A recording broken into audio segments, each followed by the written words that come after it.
Welcome. Hi. Thanks for visiting the Tech ARK IT YouTube channel. Please consider supporting me by subscribing to this channel. I love sharing knowledge.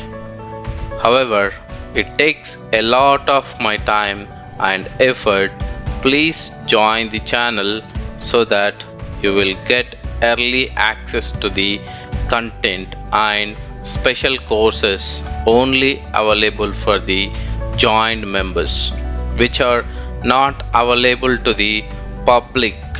If you are enjoying my content, please spread the learning by telling your friends, family, and co-workers about the Tech ARK IT YouTube channel. If you are looking for the training, you can contact me on my email address aravikumar48@gmail.com.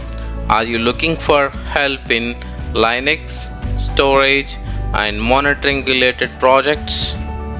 Join our WhatsApp and Telegram groups. Links are in description below. Proxmox Virtual Environment complete codes. So we are going to dive into the complete codes. So exactly what is Proxmox Virtual Environment? So it is a open source virtualization environment.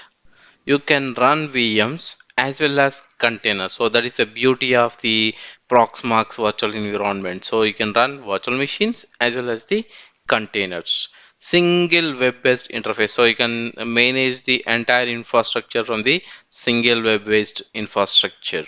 And it holds the high availability cluster manager. So you can set up multiple servers and you can enable the availability on this, and you can also have the cluster enabled so that what happens, you can migrate the virtual machines from one physical host to the another physical host, and you can shuffle the containers in between the resources. So that's the major feature available on this Proxmox virtual environment.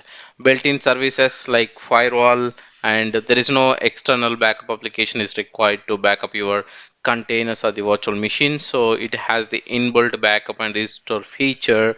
You can attach the additional storage to that virtual environment and you can backup over there. Storage and replication feature. So if you wanted to replicate your data from one host to the another host, so that you can just simply migrate your virtual machines or the containers from one host to the another host without having any delay. So if it is a huge virtual machine, example, you have 3-4 terabytes of data, you wanted to migrate that to the another host. So if you already enable the replication, you can just simply say migrate, then it will migrate the virtual machines in few seconds. Enterprise level support feature, so you can subscribe to the Proxmox. If you want support, you can subscribe and subscribe to or buy the support for monthly or yearly, whatever it is, so you will get the support. But if you don't want any support, you want to manage in your own, so it is entirely free open source application. Wide range of support options, like the storage options, example CIFS, NFS, ZFS, iSCSI, LVM, and ChefFS, etc. So REST API support for automation stuff, you can call the REST API. And role-based administration access. So example, you can define the roles and assign the roles to the users or the groups, so you'll get the access to the users. So in this course, what you are going to learn, so it is a course content, this is already prepared. So this is the last video I'm creating in this course, so which is the introduction to the Proxmox virtual environments, the current video you are listening to. And what is the difference between the Proxmox virtual environment and the ESXi, the VMware ESXi?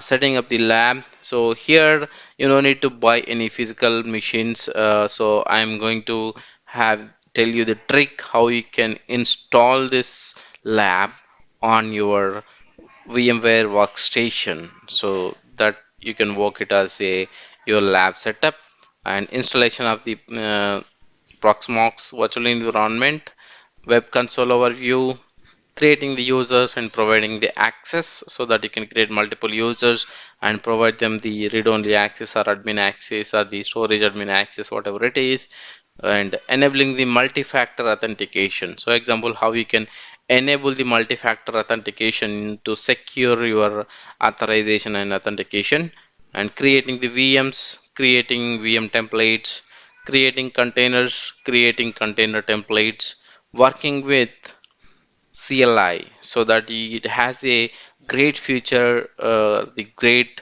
CLI version. So whatever you are doing from the web console, you can everything you can do it from the CLI. Understanding the snapshots, and you can take the snapshots and back up the VMs and the containers, how you can back it up and restore them when there is a disaster, how we can do that.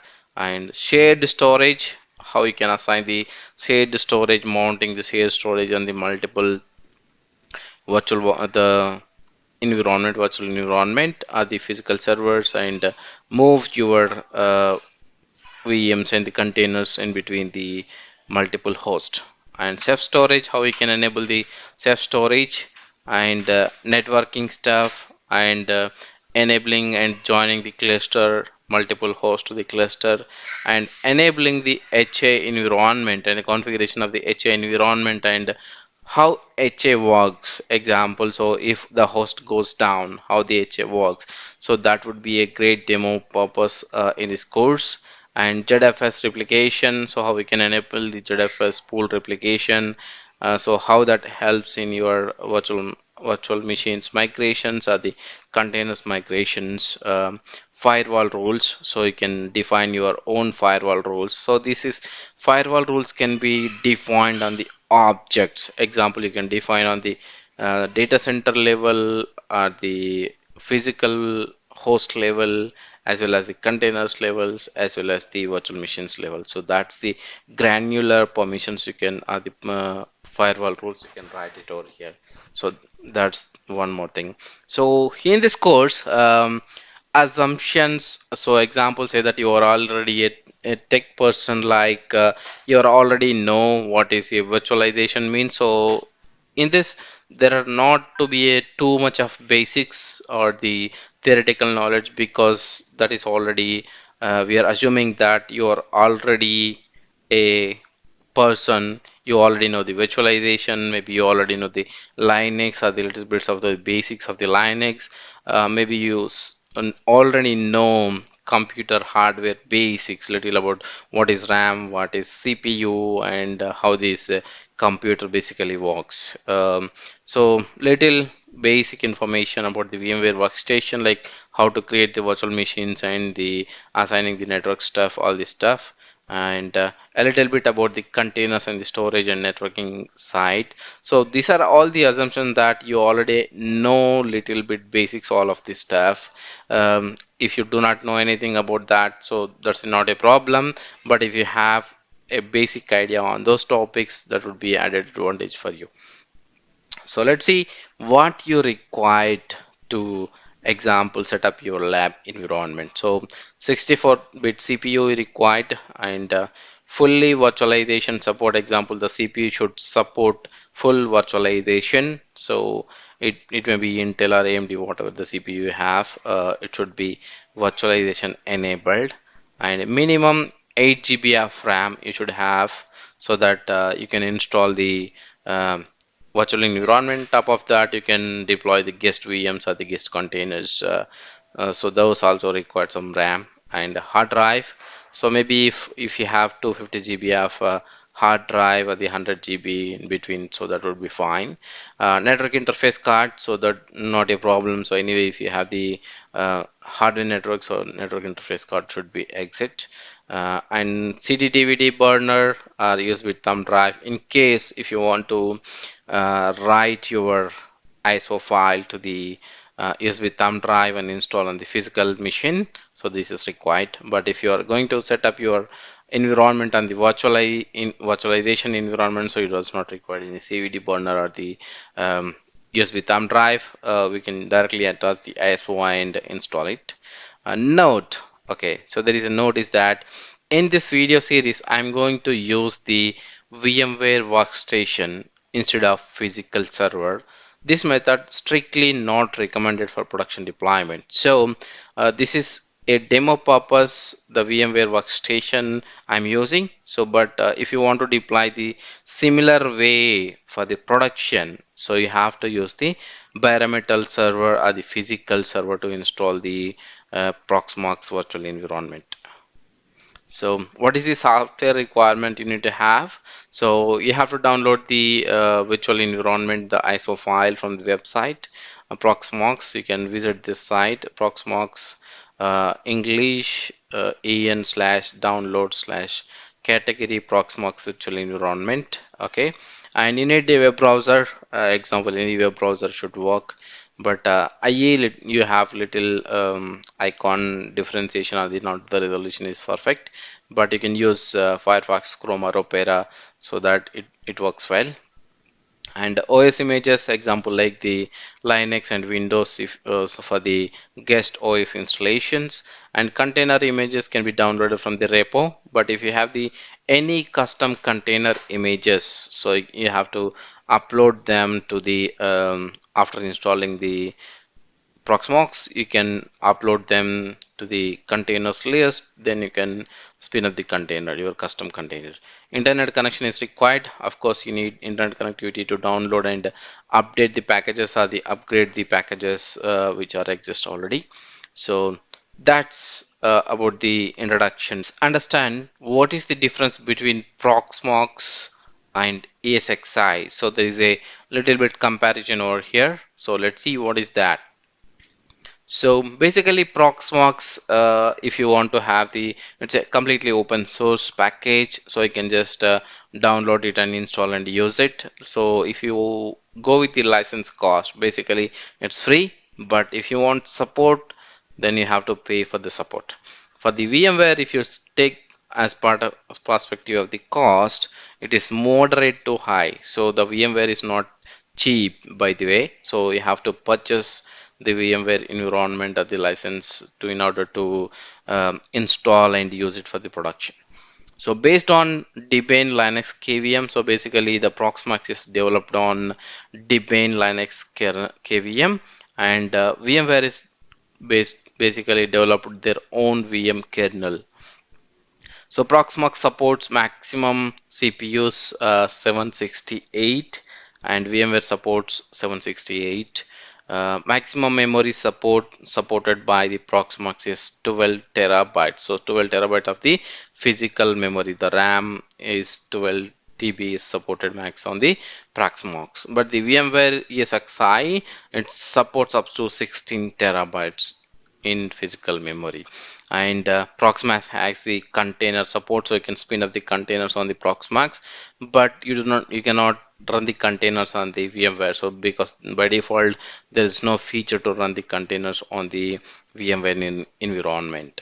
Proxmox GUI is still evolving and lacks some advanced configuration options via GUI because it's still evolving, so that's why it does not have the advanced features in the GUI, but you can do the advanced level stuff from the command line interface. Whereas VMware vSphere web client, it's quite intuitive and provides the advanced configuration via GUI because it's evolved and there are so many companies is using the VMware.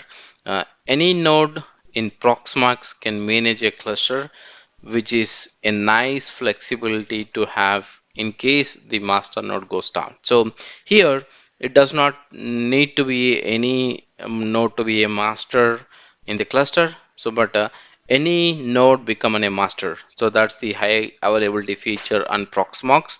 But in VMware, it needs the master node and high availability. Example, um, if you want to have the clustering set up on the VMware, you should have the master node. So you have to define the master node, then only the cluster works. So here are the differences, like the Proxmox uses the 8006 port number, but the VMware uses the by default web port number, which is 443, which can support the SSL certification. And the Proxmox should have the different port number while accessing the um, web console. And Proxmox does not support the snapshotting on the NFS volumes. Example, say that you have NFS export you have mounted on your virtual environment at the host. So whatever the containers of the virtual machines resides on this NFS, you cannot take the snapshot. But VMware, you can take the snapshot on the VM NFS data stores as well. So that is the difference between the Proxmox and the VMware. So there are a lot many differences if you come to use the Proxmox, but these are the major differences in between. Go to Google and type Proxmox and click on the downloads. So you can see Proxmox downloads and click on the Proxmox Virtual Environment and ISO images and click the latest version. So Proxmox 7.1 ISO installer, so which is the installer. You can click on the download, so it will download the ISO file which we required for the installation part of it. So I'm going to install this PVE on the virtual machine. So first of all, I'm going to create the virtual machine. Just say new virtual machine, next here. Select the FreeBSD 64-bit and provide the name and path where you want to store this VM related files, and click next and select the code. So here you need to have at least 4 or 6 codes. Maybe if you host some of the virtual machines on top of that, so they require at least 1 or 2 cores, and RAM should be at least 8 GB, so that you have some space to allocate to the virtual machines or the containers. So all this and next and store in a single hard drive, and here you provide at least 50 GB or 100 GB, and then finish. So after creating the VM, so there are the specific settings we have to do in order to run the nested virtualization here.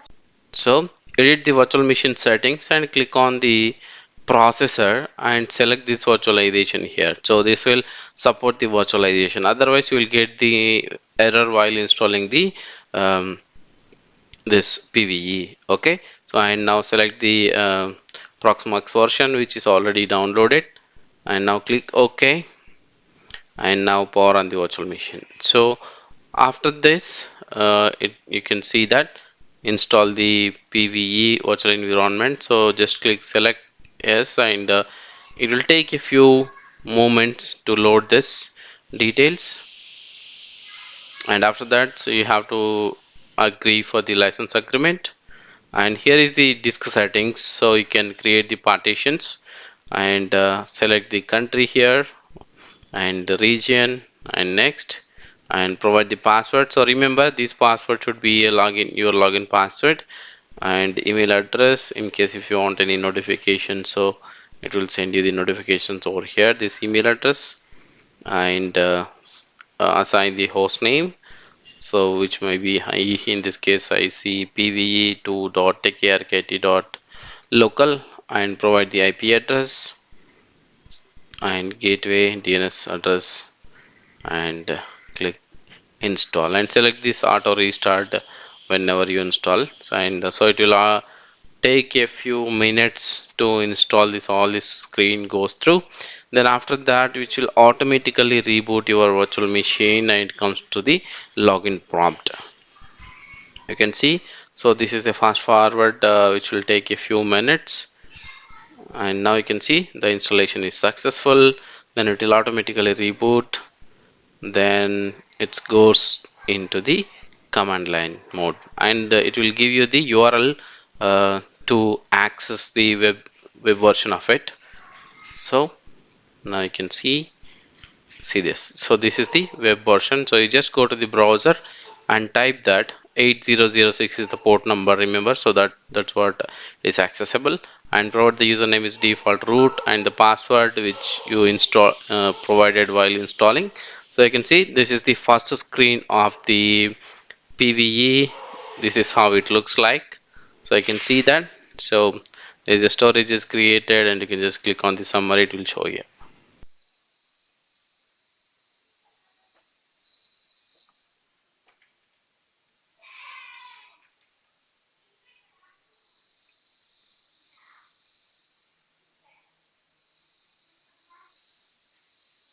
So we have to upgrade all of these packages in order to do that. So let's upgrade it. So maybe I can just go over here and repositories. So maybe I have enabled some of the enterprise repositories here. Disable that and go here and refresh.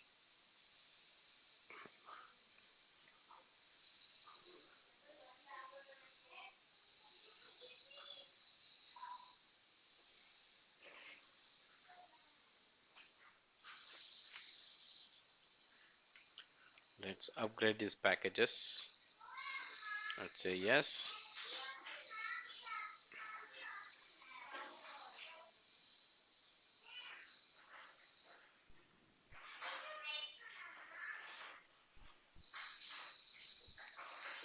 It depends on the internet connectivity, so how fast the packages is downloading, and you can install this. So it will take a little time to complete these updates.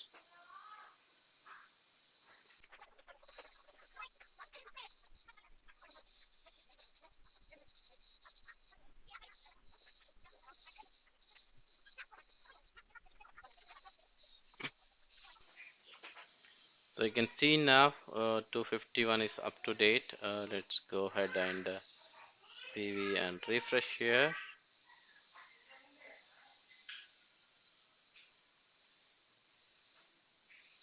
Okay, task is okay. So all the upgrade packages completed. Maybe you can see that. So this is completed, and 251 is also completed. So both are from the same console. Similar like, okay.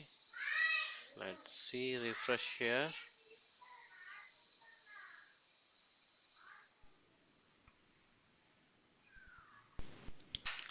So after installation, this is the web console we have to log into in order to access this P Proxmox Virtual Environment. So which is actually HTTPS IP address colon 8006. So this is the port number which is used by the Proxmox Virtual Environment to access the web console. So after login, so this is how it looks like whenever you click on this data center. So here there is a view. You can see that the server view and the folder view, you can see that. So there is a change in it, and you can see the storage view. So it can only see the storages, and you can see the pool view. If you have any storage pools, say folds, it will show over here. So as of now, we are in server view. Okay, you can see this is how you can see the server view. And search, you can search whatever you want here. If you have the lot of VMs, you can search with the VM name, all this stuff. And summary, so this is the simple summary details it will show over here. So if you have ZFS pools enable or CIFS enable, CEPH, the storage is enabled, then it will show all the details over here. So how much it is CPU utilized, memory utilized, storage details, so all this information. So if you have the subscription, it will also show that subscription details over here. But this is the free version we are using, so there is no subscription which is used.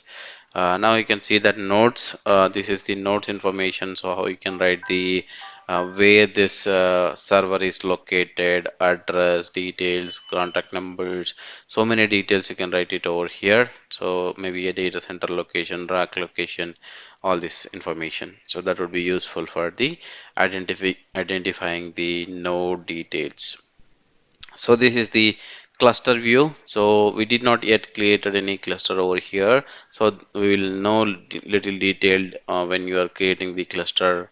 So there is a one more detailed video on this. So we will see that. So this is the SIP storage. So basically we did not install anything over here, so we'll install this later, but this is a storage pool we can create over here, which is a different CPHFS file system we have to use this. Any storage you want to store over here, you can also do that. Okay, so options, basically this is all about the information on the host side. So what are the, while installing, whatever the options you utilize. So this is the keyboard layout, HTTP. If you have the proxy example in between the your desktop machine and this PVE server, so to access this web console, you can also add this proxy over here, and the console details and the email address details you wanted to update over here, so which will be useful for the contact and the host information or the alerts, and the MAC address prefix, if you have any, you can specify over here, and all these default settings. And here is the storage. So whatever the storage you have, it will show over here. So as of now I have local storage, and one is a ZFS pool. Okay, so one is local and ZFS, each 100 GB I have. So while installing itself, I install this on a ZFS with the RAID 0, so that it comes with the RAID 0, so that we can enable the replication and see how the replication goes on. Okay, and this is the backup window. So we also know in detail how you can take the backup and restore the virtual machine using this backup inbuilt backup method. Okay, so we'll see that later. And replication part, so we'll see the replication also after the cluster. So whenever you create the cluster, so it is capable of replicating the data from one host to the another host. Here it comes to the permissions. So permissions, which actually works on role-based access control over here. Basically we create the role and the groups and assign the roles to that particular group, or the users or the objects. So particular to the particular object we can assign the permission, so that granular permissions we can assign over here. That's this also we are going to see that what is the realm we are going to use for the authentication methods, how many realms is going to support, and all of this stuff. And we're also going to set up some two-factor authentication over here, and let's see how that works. Okay, so this all comes under the permissions and authentication uh, stuff, so that will detail see in the one of the video. So this is comes under the HA. So where you have HA configuration, high availability configuration, so you can just make the servers high available. So one server goes down, so other servers which comes automatically up, and VMs will be moved to that host. So this is going to be configured, and we'll see that in class. So how next video, so that how it going to be and how we can configure here. So this is firewall, and what is the rules, you can write it over here, what are the options you have, and security groups, all these options you have over here, and aliases you can create it, and the IP sets you can create. All this all comes under the firewall rules and uh, access controls. Okay, so we can define them. And metric server, so metric server is basically collects the data about the server performance, all this stuff. And one more thing is the support. So if you have the valid subscription, this will be enabled, and you can use the support for any issues with this virtual environment. So now let's see that. So if you comes under the to the server view, so this is the data center view, this is the server view. So if you go to the server view, so which has the all the VM details over here, and the storages over here, and which is also a similar like summary. You can see that how much CPU is utilized, how much RAM and hard disk space is utilized, what is the load average, all this will be shown over here. And again it's a notes you can type regarding that host. And this is the command line interface directly, so you don't need to log into this command line every time. You just click on the cell, so it will just go to this command line user interface. You can just like our this is a based out of the BSD FreeBSD version, so that it works similar like the Ubuntu. So okay, so you can just all the most of the commands will work similar like the Ubuntu. And here is comes to the system details. So what are the services currently it's running, and what are those are enabled and running, they disable all this stuff information. So these are the basically the services which helps to run this server, the virtual environment, and the cluster services, all this. So crony NTP service, and here is the CoroSync. Actually this is the cluster engine which is basically capable of voting the nodes to become a master and the slave configuration, so that the cluster can understand which is the master and which is the slave. And it also have the heartbeat information. So whenever we enable the cluster, this becomes a running here. So as of now we have single node, so it should not be running. So cron jobs and all of this self-explanatory services, you can see that this is the description over here. And here it comes to the network configuration part of it.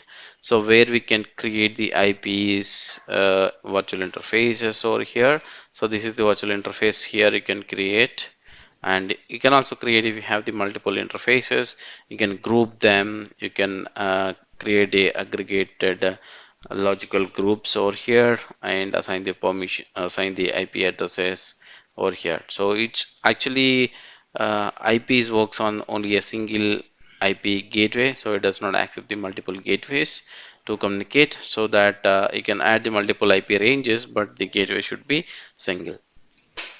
And certificates, so which is related to the your HTTPS certificate. So if you want to purchase any certificate, which you, if you want to publish this access to the external face, you can just purchase some certificate and upload it over here and assign the domain name so that you can access it publicly. So that is the one. DNS server addresses to resolve your domain naming internally and externally. And the host details, so this is basically a /etc/ slash host file, so where you can manually add this host entries. Example, if you want to add, so here I am just going to add for this demonstration purpose example. So I have the another node 251 and PVE2, so and PVE2 over here. So and you can save this, so that whenever you ping PVE2, so it just ping this IP address. So this is something like the manual entry for the DNS or the local DNS entry, something like that. So time services. So whenever you are added the servers to the cluster high availability, so this is very crucial part over here. So if you have the time synchronization in place, then the cluster works fine. So if you mismatch any time zone information or the time mismatch in between the nodes, then the cluster keep on switch overing. Time plays a key role over here whenever you have the cluster enabled or the high availability enabled. And syslog, so which is basically connects the logging information, so what you did and what happens inside this virtual environment, the servers, all this stuff. So you can also see some errors or anything related to this, you can see over here. Okay, and if you enable this live mode or the timestamp level, you can also filter this data. So if you want to see that what is a particular time, you can see that. So and updates, so here it is actually the comes into the updates. Or if you have any updates, it will show over here. And the repositories, basically the repositories will be synchronized. If you have the subscription, there will be more repositories here. So official repositories will come, but it is a default repositories which comes with the community version over here. And you can just reload and see here. If you have any additional repositories, you can add over here, but this requires the subscription. So you can see that enterprise, no subscription, test, anything you can add it over here. And firewall, so this is the host level firewall information. So you can add the firewall rules, all this stuff over here. And the disk information, so basically what are the disks you have and what are those file systems and their size and utilization stuff over here. You can see as of now I have two types. One is ZFS. You can see this is a 53 GB, and another partition we have the 53 GB here. So both are a combination of the 100 GB I have here, which is the virtual environment on the virtual environment. So LVM thin provisioning, and the directory permissions you have, and you have the ZFS file system and its usage details. So we have the ZFS, so that's why it shows these details over here. And so we did not enable yet, so there is no configuration, so we have to install it, then only it will show this information over here. And the replication part, so whenever you had the multiple nodes into the cluster, then on the replication is going to be enabled. And the task is tree, so basically this is the information, so what administrators are did, or what happens whenever you execute any commands. Example, you created the virtual machine or deleted the virtual machine, resize it or shut down, reboot, all this stuff, so it will enable over here. And you can go to the subscription, so if you have any subscription here, it will add you the subscription keys, and you can check that what is the subscription level you have, example enterprise or whatever it is. So there is the four models of subscriptions in this. You can enable any of this subscription if you want. So but as of now, in this this is out of the scope, so we are using only the community edition and how we can do that. So this is all about this web UI information, the web console overview. So here you can see that there is a buttons to go to the reboot, shutdown, something like that. So reboot in the sense the host will reboot the base machine, and if you click on the shutdown, the base machine is goes shut down. And if you click on the shell, it will open a one more window to access the shell here. So this is the very useful information. And the bulk action, so if you want to see that bulk start, bulk stop, or bulk migrate, example you want to start a multiple virtual machines at the same time, then you can do that. So if you want to stop, so this is basically handy whenever you want to start, stop, or do a bulk actions. Example, your host was down, you wanted to start the bulk VM start at the same time, you can do this actions over here. And here there is a little help button, so if you click on this, it will just take you through the guide, how you can do this administration guide of this virtual environment over here. And here are some of the stuff like how to create the virtual machine and how to create the container stuff. So we'll see this detailed in a few moments.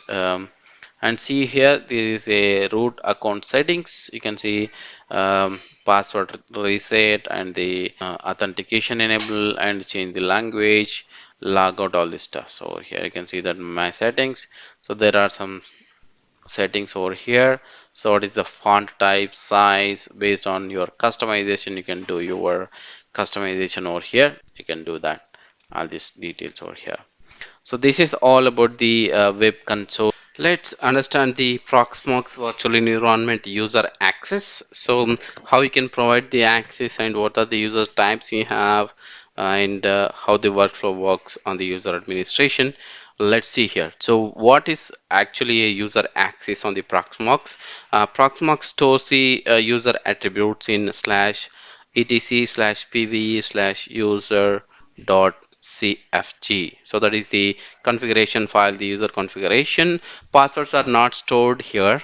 Basically it's not stored on the cfg file. Users are instead associated with the authentication realms described below. So those are the realms example, that PAM, PVE, LDAP, AD. So there are a few realms will be supported by the Proxmox.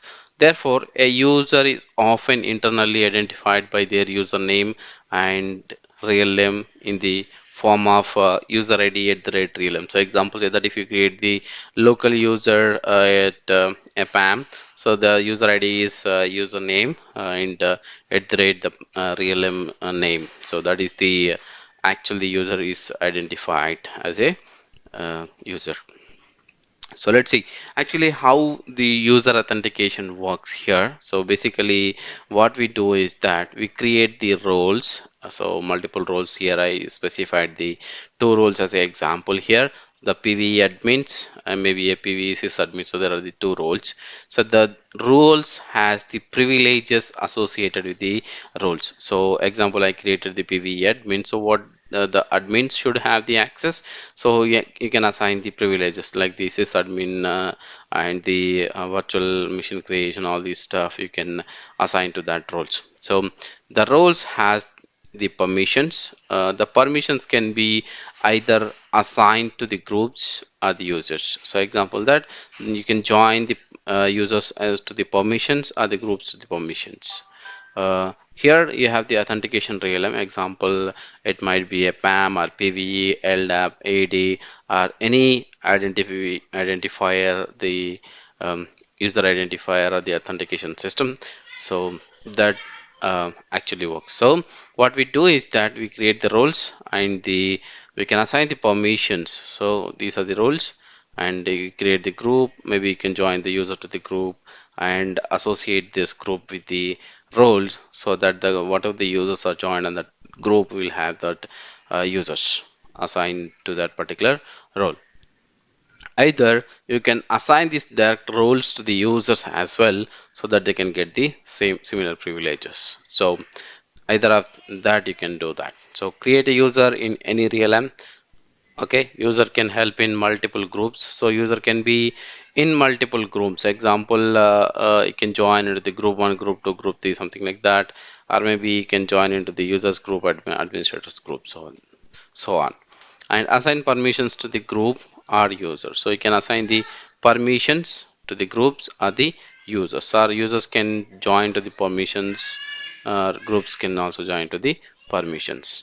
Create roles with required privileges. So you have to create the role with the required privileges, assign the roles to the groups or the users. So that's how the authentication mechanism works on this virtual environment. The data center, you have the users. Okay, so here what I'm going to do is that I'm just going to create the new user and say here my username is A Ravi, and if you have the group, so assign the group. So as of now I do not have any group, just leave it as, and the first name I say Ravi here, and my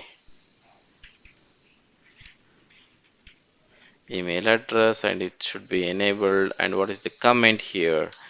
Ravi Kumar, Proxmox administrator.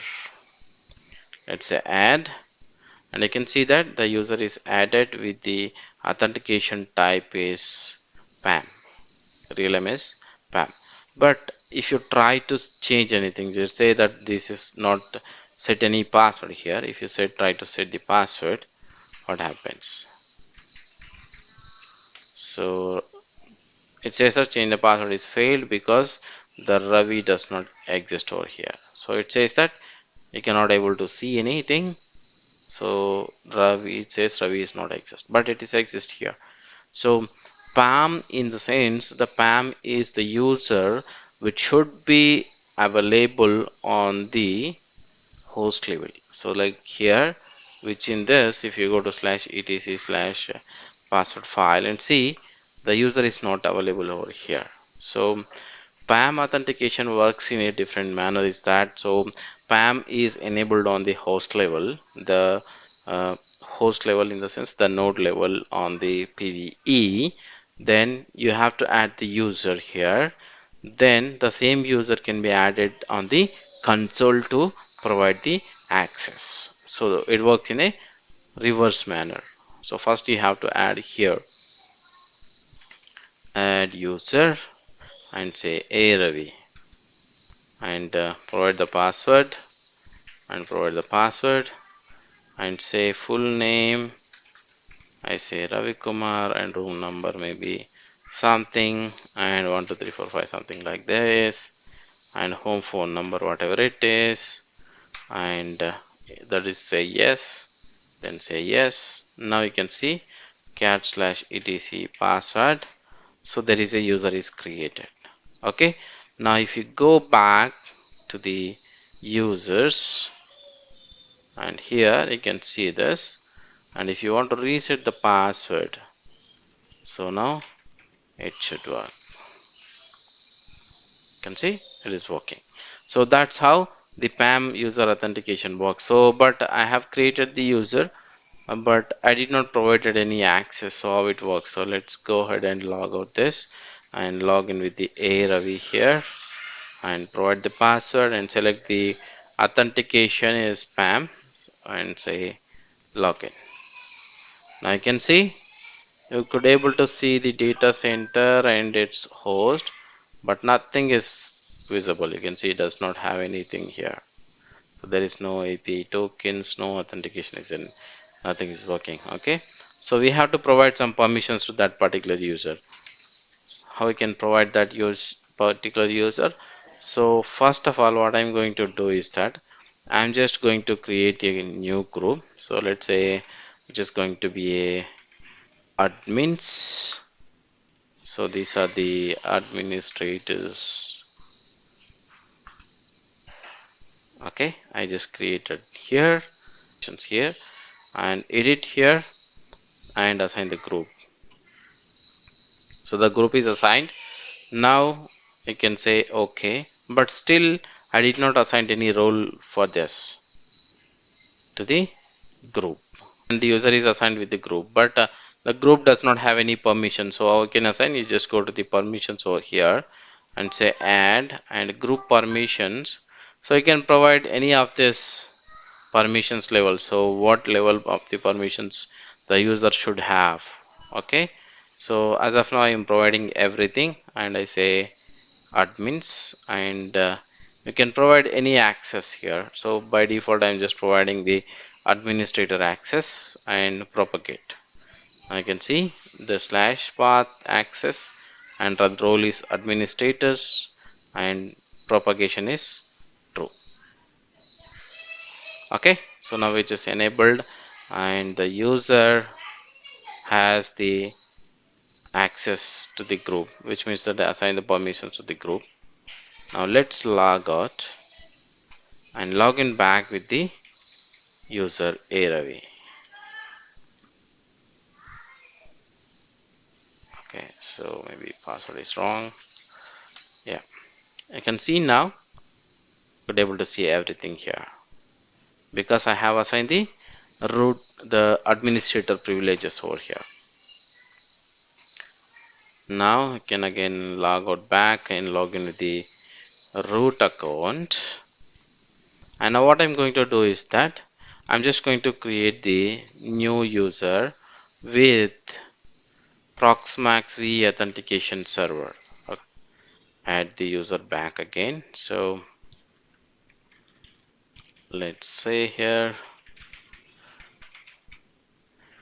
I'm just going to use the same group and Kumar Ravi.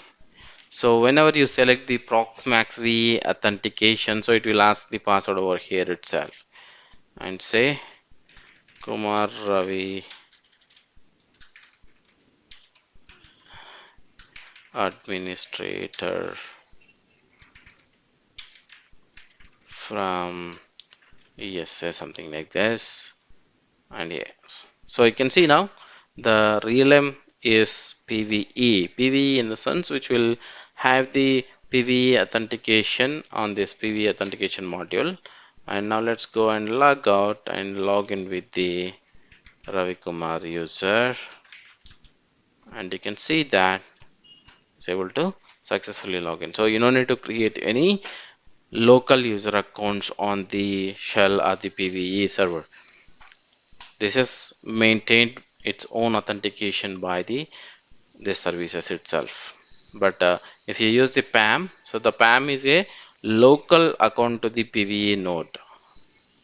So that's what. So it should exist on the PVE node. Then you can add the same on the data center level.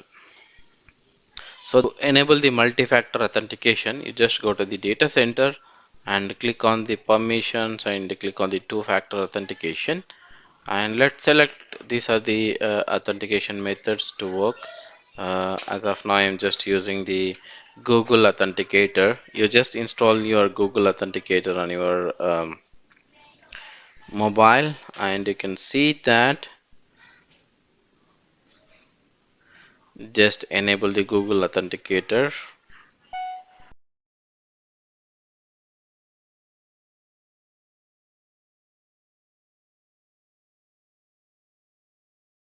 And you can scan that Google Authenticator to create the second level of authentication. So now scan this code from the Google Authenticator and provide the code and click on add. Now I can say that the account should be added on this and assign the permissions to this. You can see that. So account is added and provided the root level authentication here. So now what I'm going to do is that I'm just going to log out here and say that provide the username here and provide the password and click login. Now you can say that provide the verification code from the authenticator app. So I just say connect to the say that now that's simple. Two level authentication, so like the multi-factor authentication is enabled and you can able to access your root login account using this multi-factor authentication. So that's how you can do that. So you can add say TOTP and select the user here, which user example you would like to add this authentication, and say here the name, whatever the authentication token name or something like that, and you can say add the account from the Google Authenticator and provide that name, so the number which is generated over the authenticator app. So that's simple. You can create the multi-level authentication. Let's create our first virtual machine. So in order to do that, you can just click on the create VM, and here you have to provide the VM ID, so which actually starts from the 100, and provide the name for the virtual machine.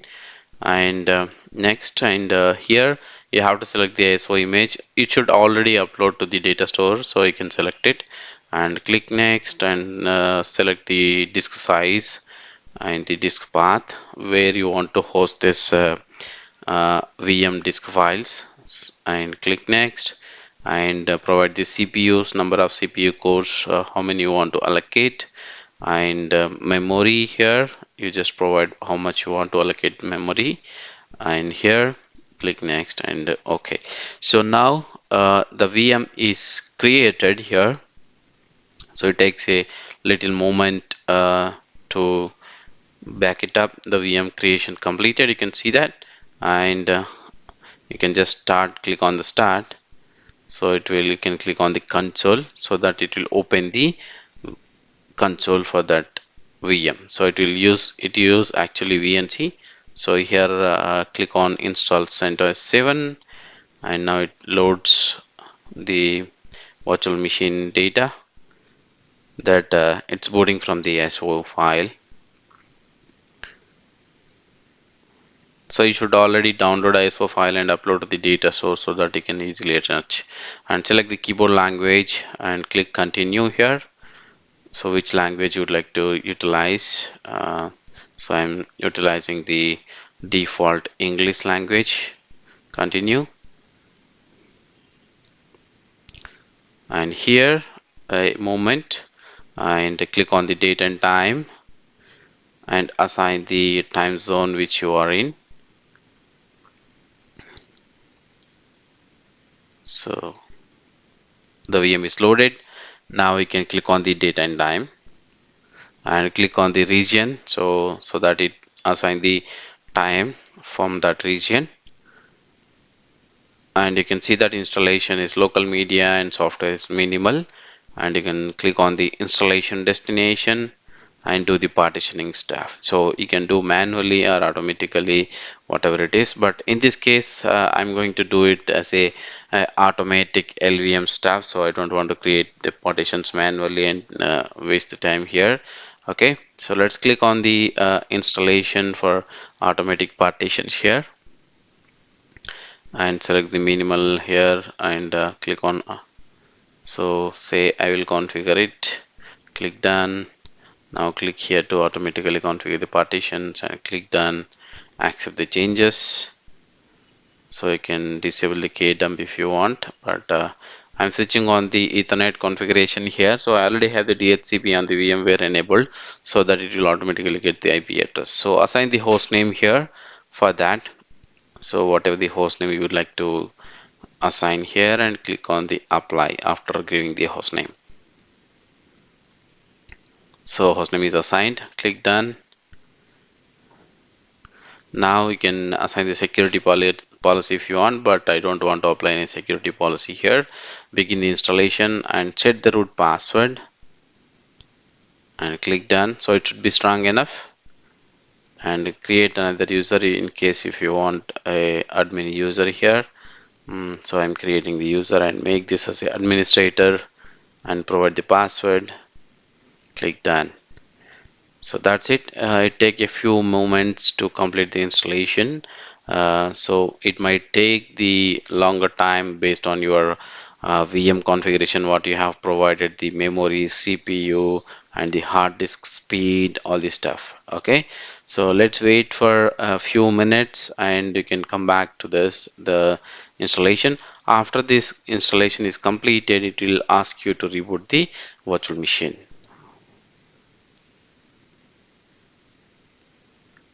I can see now it's almost completed, so it is ready to reboot.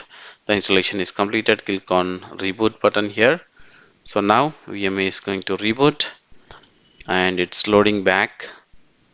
You can see Proxmox logo here and CentOS kernel and OS is loaded back. So that's it. The VM is creation successful and CentOS is live, up and running. So you can just log into the virtual machine and verify the IP address and connect to that server using the PuTTY, or maybe you can do whatever you want. So that's how you can basically create the virtual machine on the Proxmox.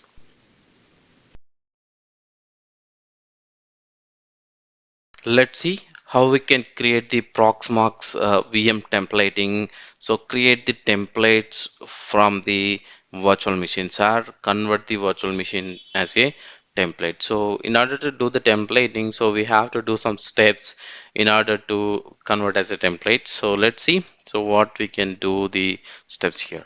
So the process here. First of all, we have to update the host name to a generic name. So any generic name, like example, like localhost dot local domain, something like, you have to update to the generic name, or maybe you can say that template dash localhost, something like that, so that it gives you a generic name so that you can understand that okay, it is generated from the template, something like that. And clear the machine ID. So the machine ID should not be same for the each virtual machine whenever you create it. So it will automatically create the machine ID if you generate the new virtual machine. So deletion is the problematic next boot. So that's why you can clear the machine ID, but you do not delete this machine ID file. Delete SSH keys. So the host keys can be auto generated, or you can generate whenever you want, so that you can delete those host keys. It should not be all same for the all the virtual machines, or what are the containers, all this stuff. And replace the if config, example the prefix and net marks values, maybe prefer to set as a DHCP values, and remove all of the static IP details and everything, and just keep it the plain DHCP examples in the configuration is place. Okay, and edit the network configuration and remove unnecessary values, example the MAC address, all this stuff, and delete all the log files. So does not require, the log file does not required if you keep all the log files and everything, so the size of the template goes high. So you don't want the template to be a bigger size. It should be as small as footprint should be small as like. So you have to delete all the log files, whatever are not required data, and clean up the everything. And applications, if you have anything, you can also wipe them off. Install the what guest agent common, or you can also install cloud init or anything for converting this template, and complete any additional desired configurations or installations. Example, say that you wanted to ready for any application purpose, you just make those application dependencies ready on that, and run this is config, so that it will create the host specific information, then power of the virtual machine. So before that, you can just clean all the if it is a CentOS or RCL, then clean the M repository data, and if it is a Ubuntu, then you can just clean these apt data, the cache, all the caching stuff you can just remove off. Convert the virtual machine to the template and deploy the virtual machine using the template. So this is the process. Let's go ahead and see how we can do the same on the VM. So here I have the virtual machine already running, and just change the start at boot to the S in this, and click OK, and remove this CD ISO file which is mounted on the CD DVD file here. So let's click on and edit and change this so that there is no media available for that. Okay, and now what I'm going to do is that switch on the virtual machine, start, and go to the console to see that what is the progress, the virtual machine, how it is switching on. And you can see CentOS 7 which is switching on. So we are going to convert the same template, so same VM to the template. So now you can see virtual machine is boot up, and just log in and verify that what is the IP address of this virtual machine here, and connect using the putty, so that it would be easy for us to type the commands or copy paste the commands here. So I already have some templating here, so replace the IP address here 155. Okay, now you can log into the virtual machine. You can see techarkit VM01 as we have created before.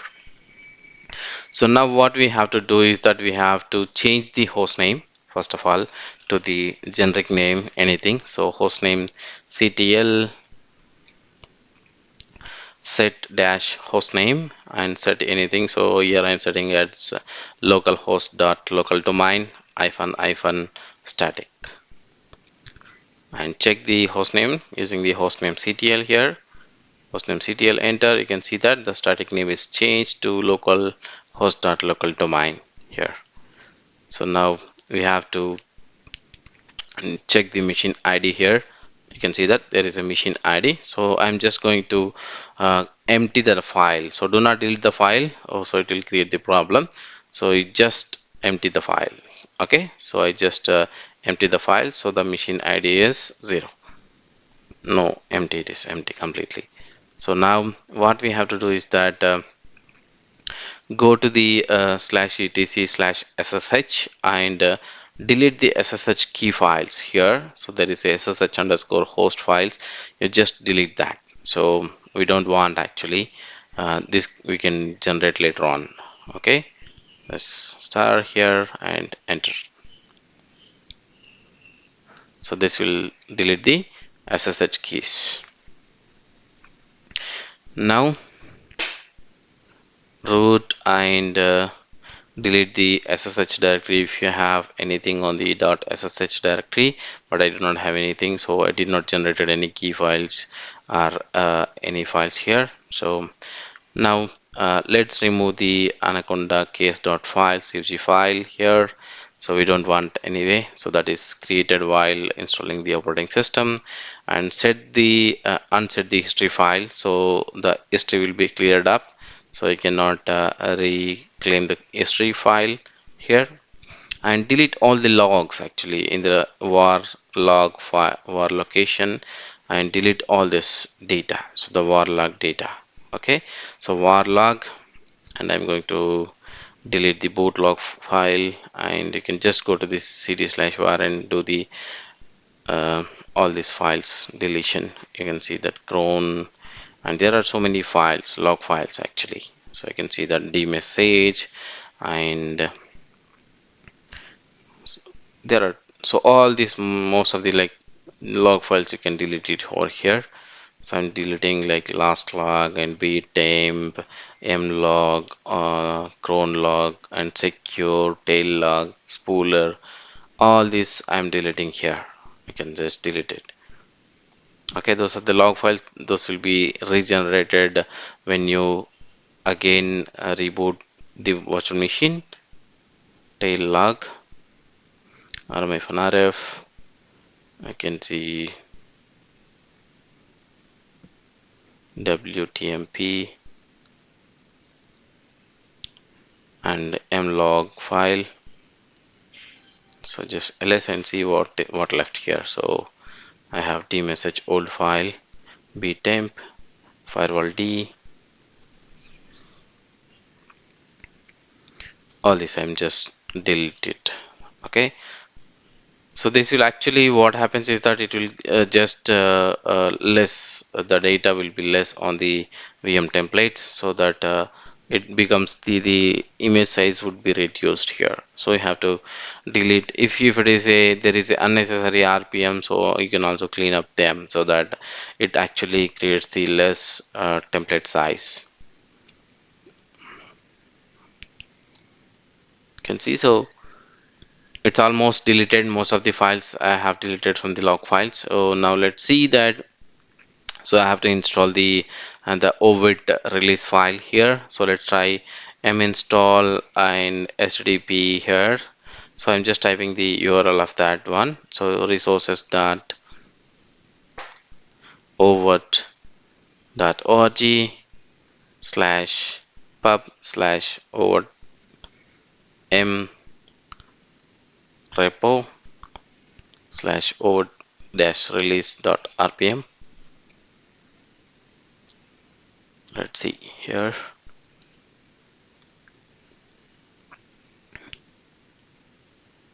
Okay, so it does not work. Maybe the URL is changed. Let's maybe install the cloud init instead of this ovid release. Okay, so let's say minstall cloud-init. Okay, so this is the cloud installation configuration. So it takes loading the all the m configuration files, sorry, m repository, and say yes here while downloading, and say yes here to confirm the certificate. You can see now, yes. Then so it will install the all the packages required. Now it comes to the prompt after the installation. So now you can do your remaining stuff. So enable this cloud init service so that it will start whenever the virtual machine is started back. System ctl enable cloud init, and I can clear the screen for you here. So now you can also clear the configuration on the network. You can edit the network configuration file here and check is there any static IP address is set, and hardware address is enabled here. So there is no MAC address, so there is nothing. So it's already set up to the DHCP here. So it's all looks good. Boot on boot, yes. Device is at 0, so that would be fine here. So no need to change anything. But if you have the static IP, all this stuff, you can just convert them to the DHCP and device name and onboard yes, so that whenever you change again, you can assign the IP address later point of time. So m clean all, so it will clear the all the cache of m. Then after that run sys sys dash unconfig, so it will clear the host information and shut down the virtual machine. So you can just see that the virtual machine has been shut down, and now you can just right click on the virtual machine here and say convert to template. So just come down here, convert to template, say yes. So now it takes a little moment and say you can see the template is VM is converted to template. The icon of the VM has been changed. In order to create the template, so first of all we have to download the template. Just click on the storage, local storage, and click on the templates here. So there are a lot of container templates here. You can select any of those template, then click on the download, so which require the internet connectivity to download the template. So here example, I'm downloading the CentOS 7. So I already downloaded the CentOS contain say 8 container already, but I'm demo purpose I'm downloading the CentOS 7 here. So now you can see that the task is okay. The container is downloaded to the local storage. You can see there are two container images available here. So now let's go ahead and create the container and say container ID here and provide the host name and whatever the name you can call it here, and provide the password, which is the default password for you the container root. And here you can select the image which you wanted to spin the container. Here you can provide the disk size, how much disk size you want, and select the CPUs, how many you want to allocate, and memory here, and Ethernet connection like the internet connectivity here. Sorry, the IP address connectivity here. You can assign the IP address, or you can use DHCP, or you can use the static IP here. So in case this I wanted to use the static IP, so most of the servers you should use the static IP only, not the DHCP. So in this case I am just using 192.168.29 slash IP address slash 24. You should give this IDR here. Otherwise it does not accept. You can see that there is a red mark value here, so you have to add the CADR. So slash 24 is total 254 IPs which is going to get. So that is the CADR I have here, and click next and provide the DNS domain name and the DNS server IP address. So in this case my domain name is techarkit.local and the DNS address is 192.168.29.1, and click next and verify the details and confirm, so that the container will go and create it. So it takes a little time, so based on your hardware configuration, if it is a higher configuration, just spins like this. Okay, you can see now the container is extracted and created. You can see the container is available over here, and you can just click on the console and log into the container with the root account and the password while you created. You can see that. So just type the hostname. So hostname is not exist on this container. You can see that, and exit the container here. So that's how you can create the container on the Proxmox. Let's see how we can create the Proxmox VM templating. So create the templates from the virtual machines, or convert the virtual machine as a template. So in order to do the templating, so we have to do some steps in order to convert as a template. So let's see so what we can do the steps here. So the process here, first of all, we have to update the host name to a generic name. So any generic name, like example like localhost dot local domain, something like, you have to update the to the generic name, or maybe you can say that template dash localhost, something like that, so that it gives you a generic name, so that you can understand that okay, it is generated from the template, something like that. And clear the machine ID. So the machine ID should not be same for the each virtual machine whenever you create it. So it will automatically create the machine ID if you generate the new virtual machine. So deletion is the problematic next boot, so that's why you can clear the machine ID, but you do not delete this machine ID file. Delete SSH keys. So the host keys can be auto generated, or you can generate whenever you want, so that you can delete those host keys. It should not be all same for the all the virtual machines, or what are the containers, all this stuff. And replace the if config, example the prefix and init marks values, maybe prefer to set as a DHCP values, and remove all of the static IP details and everything, and just keep it the plain DHCP examples in the configuration is place.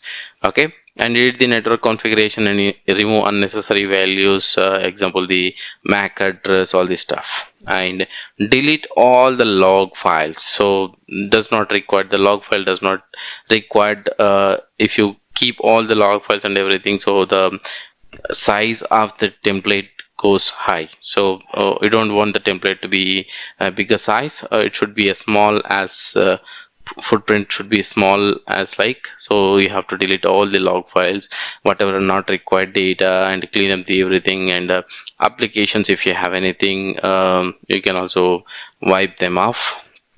Install the what guest agent common, or you can also install cloud init or anything for converting this template, and complete any additional desired configurations or installations. Example, say that you wanted to ready for any application purpose, you just make those application dependencies ready on that, and run this is config, so that it will create the host specific information, then power of the virtual machine. So before that, you can just clean all the if it is a CentOS or RHEL, then clean the M repository data, and if it is a Ubuntu, then you can just clean these apt data, the cache, all the caching stuff you can just remove off. Convert the virtual machine to the template and deploy the virtual machine using the template. So this is the process. Let's go ahead and see how we can do the same on the VM. See, my container is created successfully, and you can go to the container and start the container here.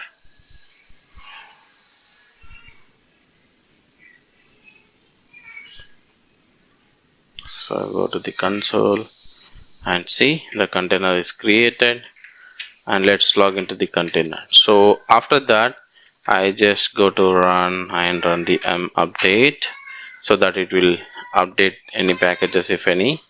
So it does not update any, that's okay, fine. And so what you have to do is that few things you have to check. The first of all, that host name, so you have to update the host name, set host name, and maybe you can set it up a generic one, localhost dot local domain -- static.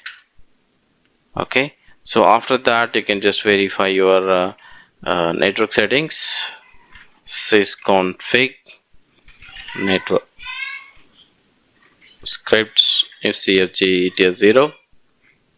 You can see here there should not be any static entries over here, so just remove this static entries. If it's within the same network, that would be fine. So DHCP is fine, and the UID and this are the details are fine, and that's fine. Okay, so now let's clear the machine ID /etc machine ID here. So let's clear that, and if you have any application installed on this, you can just wipe those applications off, then remove all these log files if you have any.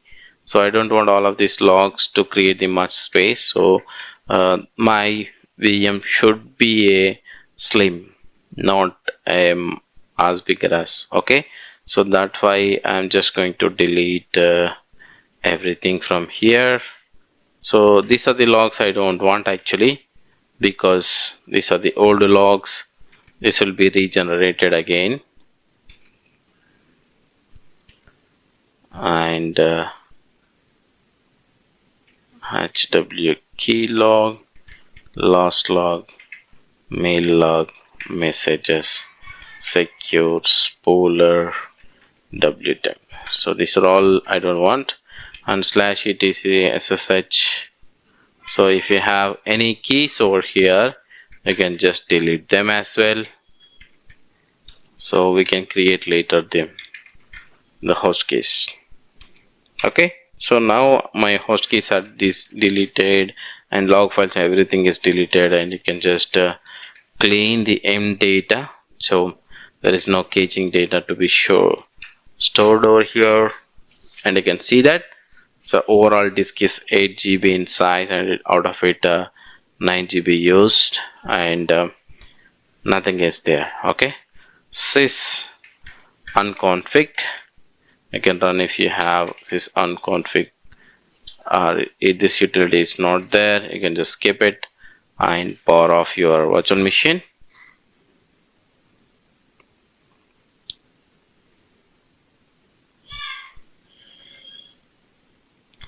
So connection closed. You can see that the container is switched off. Now what you can do is simply right click on that container and say convert to template and say yes. I can see that the convert template is okay. You can see that this has become a contain. Now you can see that is become a template. You can see, so template has a different icon over here. You can see this is also a template, has different icon.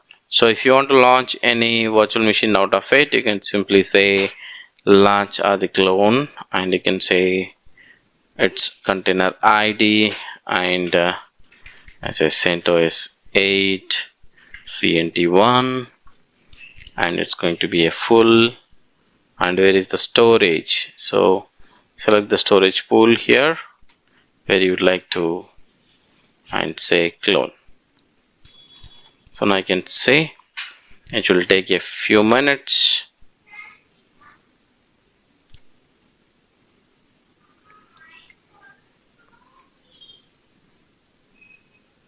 So I can see this is coming up, which is completed. You can create it now. So let's switch on.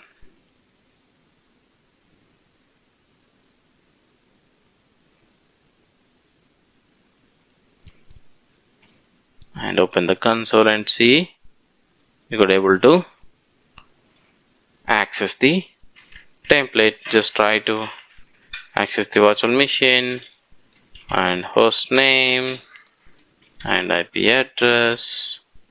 So all is working fine. So you can access the machine and verify it.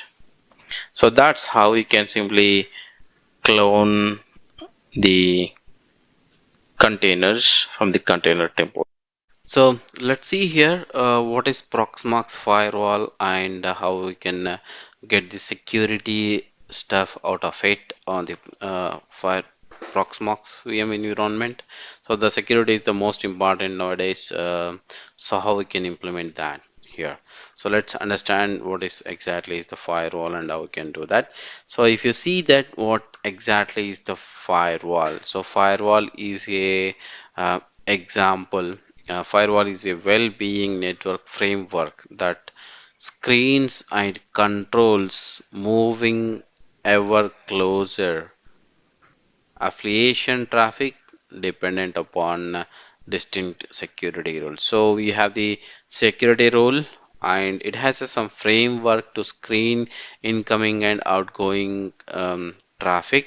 Then let's inspect the packets and say that okay, so this packet is going over there, over here, and based on the rules, example say that so and example say you allow the port number 80, then it only allow the traffic through that port number 80, but it does not block the traffic on the 80 port. So whatever you sent on the 80 port, it just sent and received that.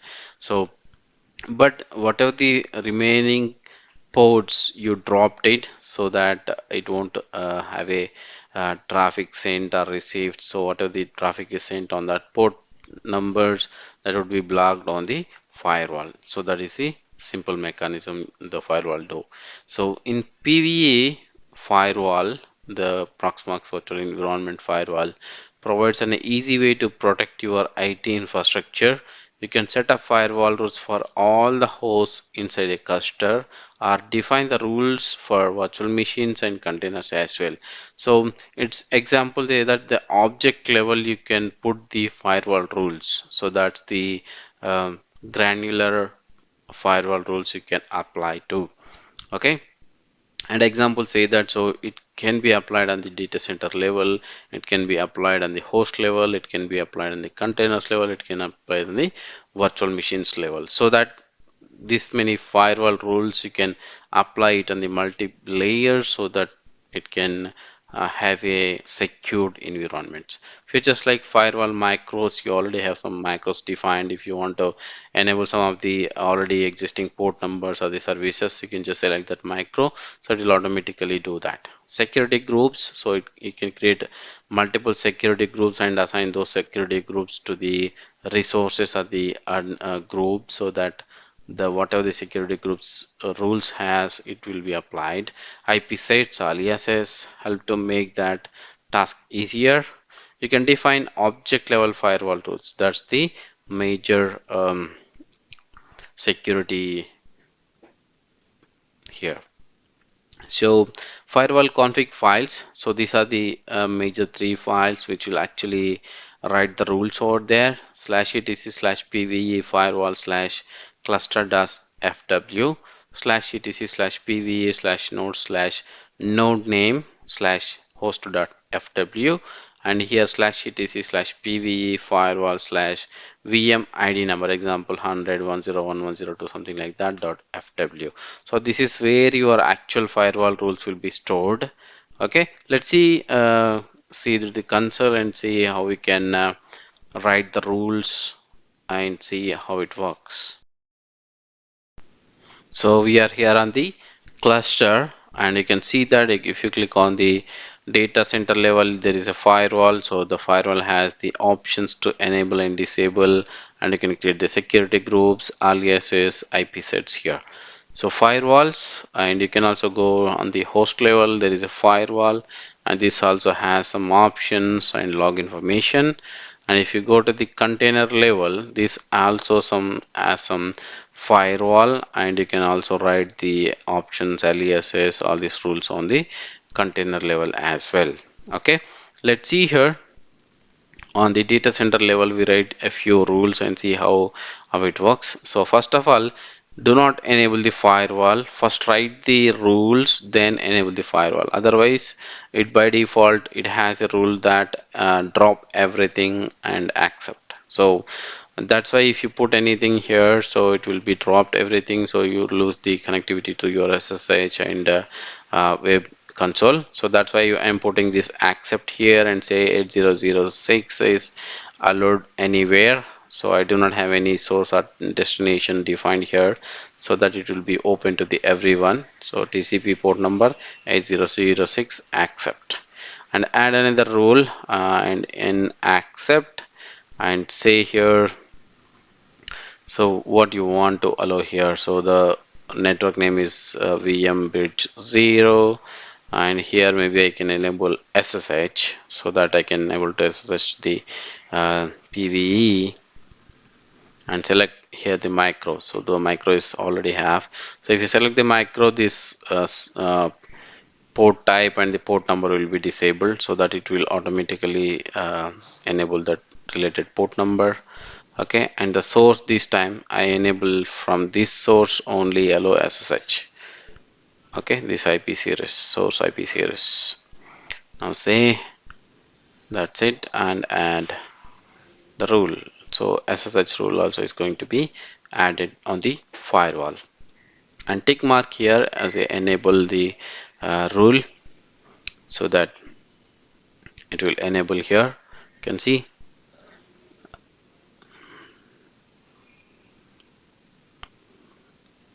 Okay, let's edit here. So I did not I am adding the one more rule, so maybe it it's ICMP to ping the host. So enable the ping, and you have to add always the network card name here, the network name, otherwise it won't actually work the firewall rule. And this time again I am enabling the source is my desktop network,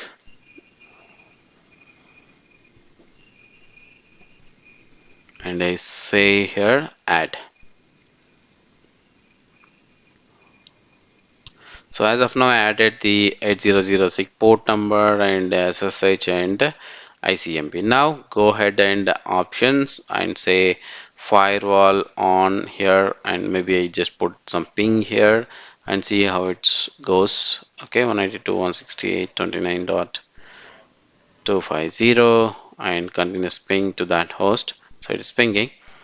And now if you enable the rule, so does it drop or not? So that's it. That's a observation we can see. I can connect to the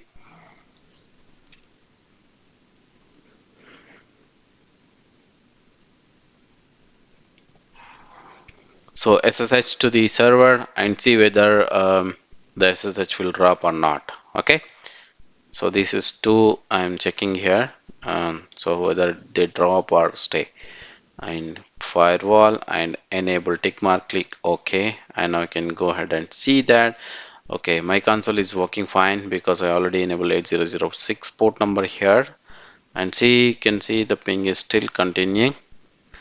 And if you go to the, let's again maybe press Ctrl C and restart this ping and see it's pinging or not. Okay, it's pinging, and you can see that SSH is still on, so that our firewall rules is working fine on the data center level. So maybe you can edit this rules and add some of them a different way. Okay, maybe you can put it as trap, something like that. I can see that ICMP drop and enable, but this data center level, if you put a drop on this, oh, it does not work actually, because you have to put the drop on the host level. To stop this ping, you have to actually put this ICMP rule on the drop level, because this is on cluster. If you apply the data center level, this is applicable to the cluster, all the nodes, not to the particular node, so that it does not work in that way. Maybe you have to add the rule on the host level, so the drop will work on that host level. Sometimes it takes a little more time to apply the firewall rules. Okay, then that time it might work for some time, then you may have to retest it back, it is working fine or not.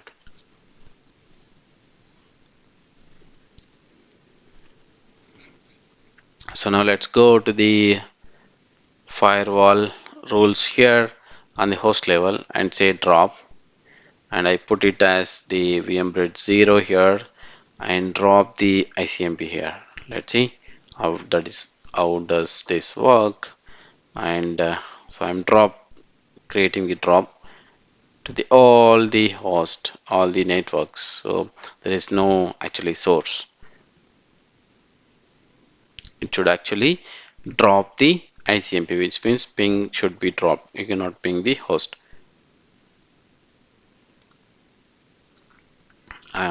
Again, I'm adding one more rule here.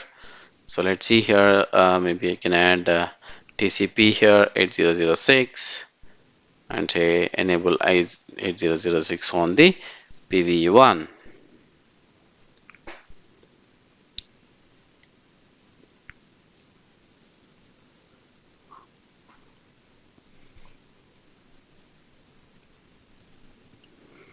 So I am adding one more rule here, maybe HTTP SSH here. HTTPS also you can add it here. So I am allowing the SSH here from the host level. You can see there are three rules written, and now go ahead and enable the firewall on the host level.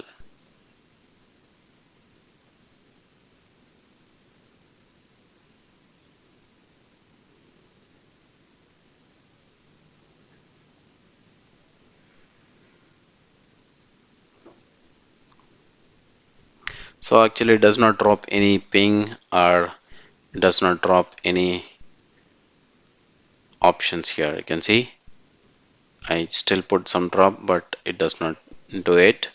So maybe it takes some time to apply the firewall rules on the host level. maybe I can remove this data center rule, like allowing the ICMP here, and let's see how that goes.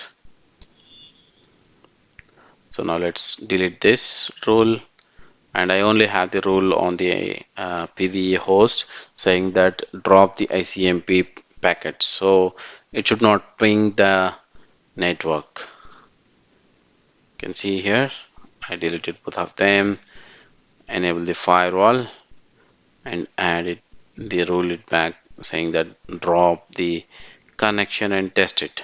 So that should be work. I can see there is no rule, so both the rules I have deleted from data center as well as from the host.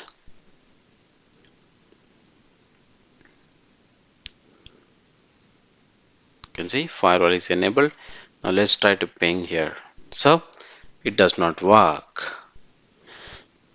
See that I got not able to ping to the host. It's a request time dot. So that's how the firewall actually works on the.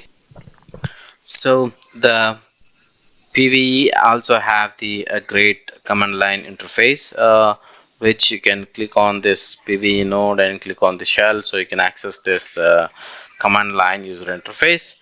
Either you can also access that from the PuTTY session. So example, say that you just provide the IP address of your remote machine, and you can just say that username and password. You can just log into that particular virtual machine. So the PVE environment, the command line environment here.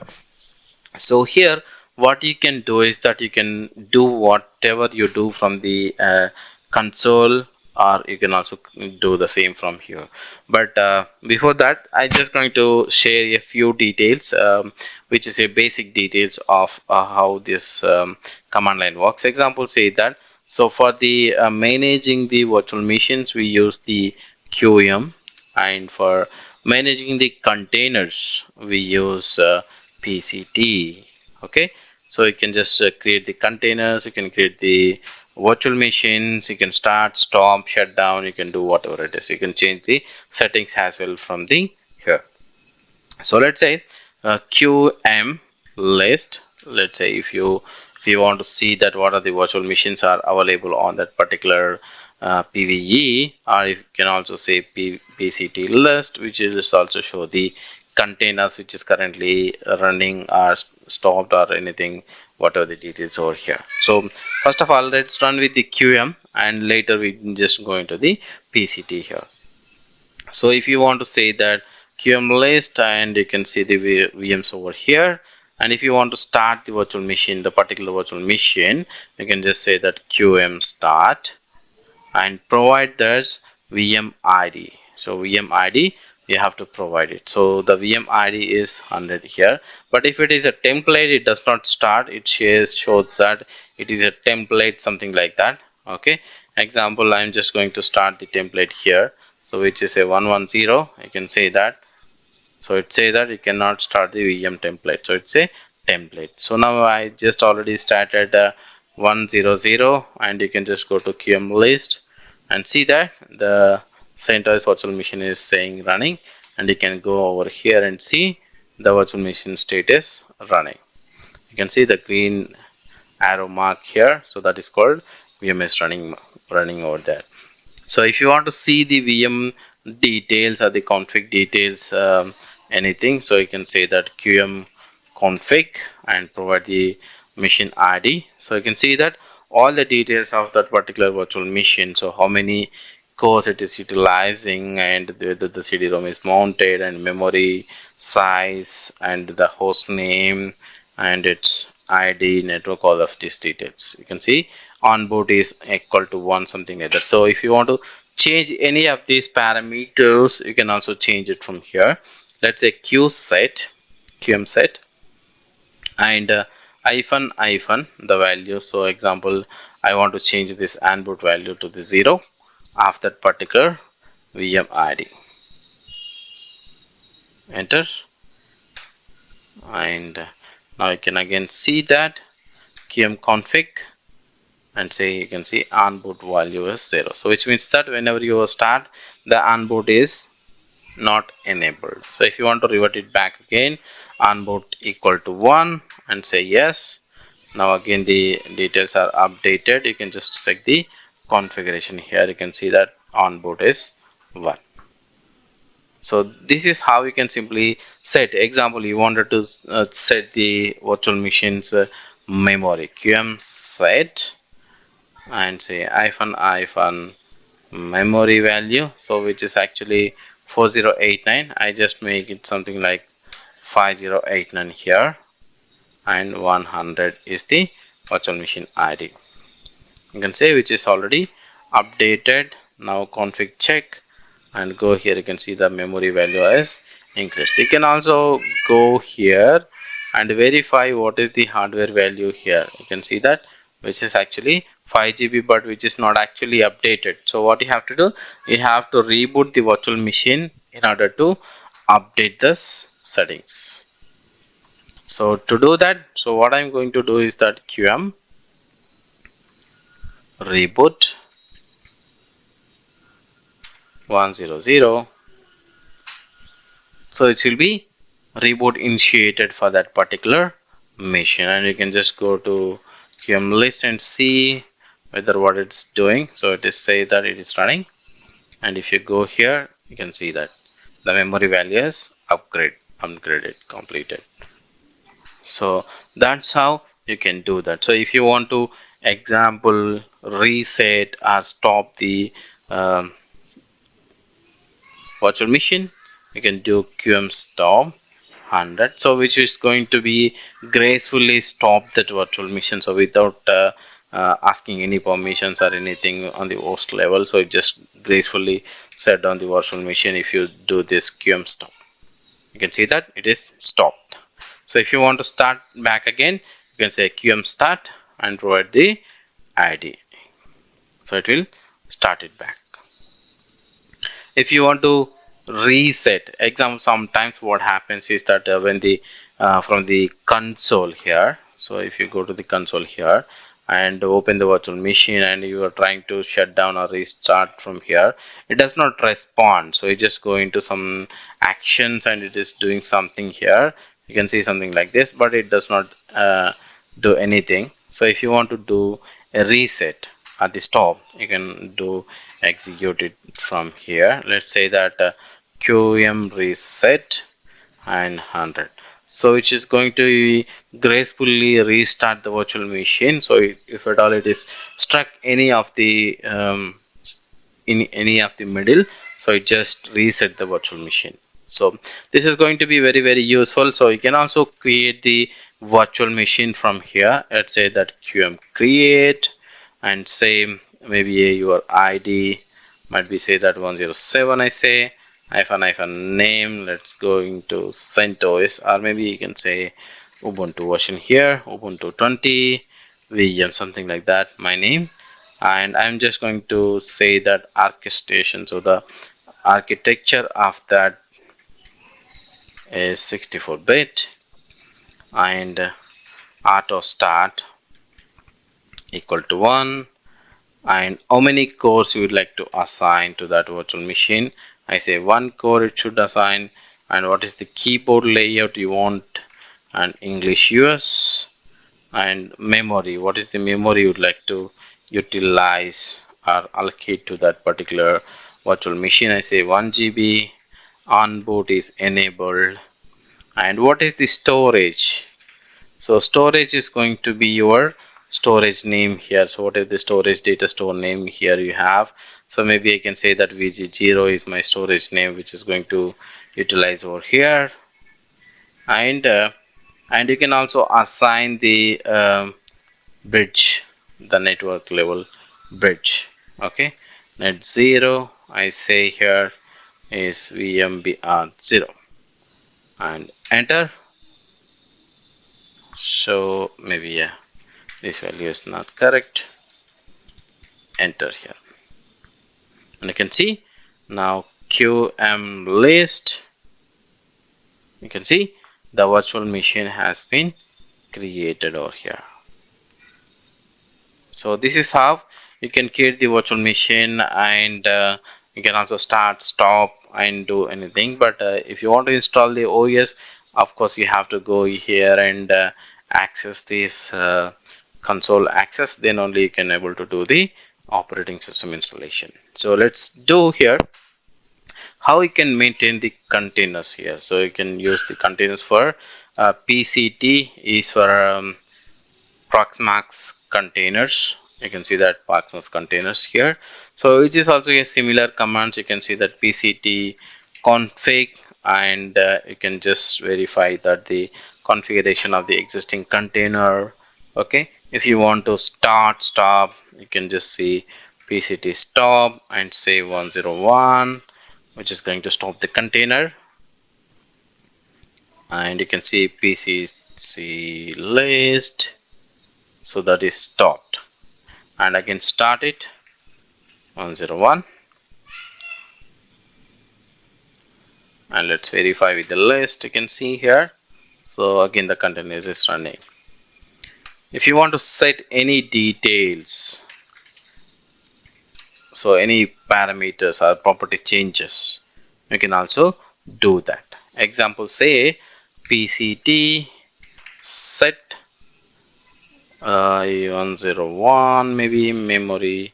If you want to increase the memory value, so from 10242, maybe you would like to increase to the 1500, something like that. You can also do it. Enter. Now you can go ahead and see that before it was 1024 MB in size, now it is 1500 MB in size. You can also change on board. You can also say shut down, restart, reset, or if you want to access the container console, so that there is a one more option in this which is very useful. If you would like to go and connect to that particular container, let's say PCT enter and provide the value of that particular container. You can see that now I'm in container. Exit. I can see here center set container. I just connected to that and came back from here. So there are lot many options here. You can just manage the all the details, all the settings over here. But this is the very basics. I just run through like how to start, stop the virtual machines and containers from the command line. So if you want to have the integrated automation stuff with the shell scripts or the Ansible, you can also integrate and provision those containers or the virtual machines using this SSH connectivity. So that's a basic command line introduction to the. So let's see how we can create the snapshot here. But this container, you can see that, so it is located on the NFS, so it does not support any snapshotting, because Proxmox does not support the NFS snapshotting. But this disk, so where I have the another VM which is located on the local hard drive, which is a LVM. So you can see that this is supported here. So what I'm going to do is that I'm going to take a snapshot, one snapshot I will take. Then what I will do, I maybe create some data and delete some data over there, and we can restore the snapshot. So this is a snapshot backup, I say that. So snapshot is created. Okay, that's fine. Let's log into the virtual machine console, root, and provide the password. And what I'm going to do is that I'm going to create a 100 text files here. This is just a test files.txt file, so you can see that. So any one of the file I just let pick, and what I'm going to do is that I'm just going to write some content in this text file, testing snapshot, something like that, and copy paste the same line for multiple times. Okay, so just verify the data integrity after the snapshot. So now I have created multiple files, and I have written some data to the one file. What I'm going to do is that I'm going to take another snapshot. Okay, so this snapshot is actually protects the data. Now what we have, the data created on this virtual machine. So it's going to retain that. So it's a pointing time copy. So that point, whatever the data is there, it should be in the snapshot. Okay, say that the snapshot is working fine. What I'm going to do is that now again go back and connect to the console and delete these files. So what are the files are there? Just do rm-r and rf, you can see there is no files. Now what I'm going to do, I'm going to restore back this snapshot so that you can get all of this data back. Let's see. So we can do that. See, there's no files on the virtual machine. So it's all, everything is deleted. Now let's click on the snapshot and say restore it back. Restore and say yes. Okay, so performing this action would be data, like whatever the data is there at this point of time, it will be restored back to that. Okay, if is there any application state, that is also be restored to that particular pointing time. So be careful while restoring the snapshot. It is not at all recommended for the production lines if you want to restore the production VMs. In case anything is corrupted or something is majorly changed before the snapshot, after the snapshot, then you can revert it back. But careful while doing this snapshot on the production virtual machines or containers. So let's see. So virtual machine has been restored back, and the snapshot is restored, and virtual machine is getting online. So it may take a few moments or a few minutes based on the size or the backend hardware capability or the compatibility. Okay, so now you can see virtual machine is back online. Let's log into the virtual machine and see. So the data is restored back. The snapshot is restored back. Okay, let's see that. So whatever the file is written over here, so does contain the data over there. Just say cat star. You can see that the contain data, the file content is restored back. So that's how the snapshot is works, pointing time copy. Let's see what are the backup types we have and how we can take the backup and how to restore the backup. So let's understand here. So first of all, in backup we have three modes. One is a stop mode, another is a suspend mode, another is a snapshot mode. Let's see what is snap mode do. This mode provides the highest consistency of the backup at the cost of a short downtime in the VM operation. Consistency is guaranteed by using the live backup feature. So what the snap mode snaps the stop mode is do here is that basically you have to shut down the virtual machine and put it the stop mode and take the backup. So what happens is that whenever you example you have the MS SQL or the Oracle or any like the databases applications hosted on that particular virtual machine, sometimes the freezing the file system does not give you the consistency on that particular backup. So what happens whenever you want to restore it back, so it does not bring up the instances like the databases instances, so that what you have to do is that once in a while, example a 6 months once or the 1 year once or the quarterly once, you have to shut down that backup application, sorry, the database application or whatever it is, then take the backup. So what you have is that consistent backup you have, you can restore that point anytime. So that is the stop mode, but this requires the downtime. Example, if you have a larger VMs, example, the consistent example, the VM is having larger file system like 1 TB, 2 TB or more than that, then which requires the longer downtime to do this operation VM backup in the stop mode. So that's actually maybe it takes a 1 hour time, maybe a 24 hours or maybe a 2 days based on your backup capacity and the backup performance. Suspend mode. This mode is actually provides the compatibility compatibility reason and suspend the VM before calling the snapshot. So what it will do is that it will just suspend the VM and take the snapshot of that virtual machine, then convert that snapshot into the backup. So this is actually a less downtime, maybe a few minutes based on the data size of the virtual machine. It's not more than few minutes because it just only suspend the virtual machine and it's again bring back that virtual machine. So there is a little downtime or the little discrepancy on the backup while doing the suspend mode. So there is a one more mode called snapshot mode. This mode provides the lowest operation downtime at the cost of small inconsistency risk.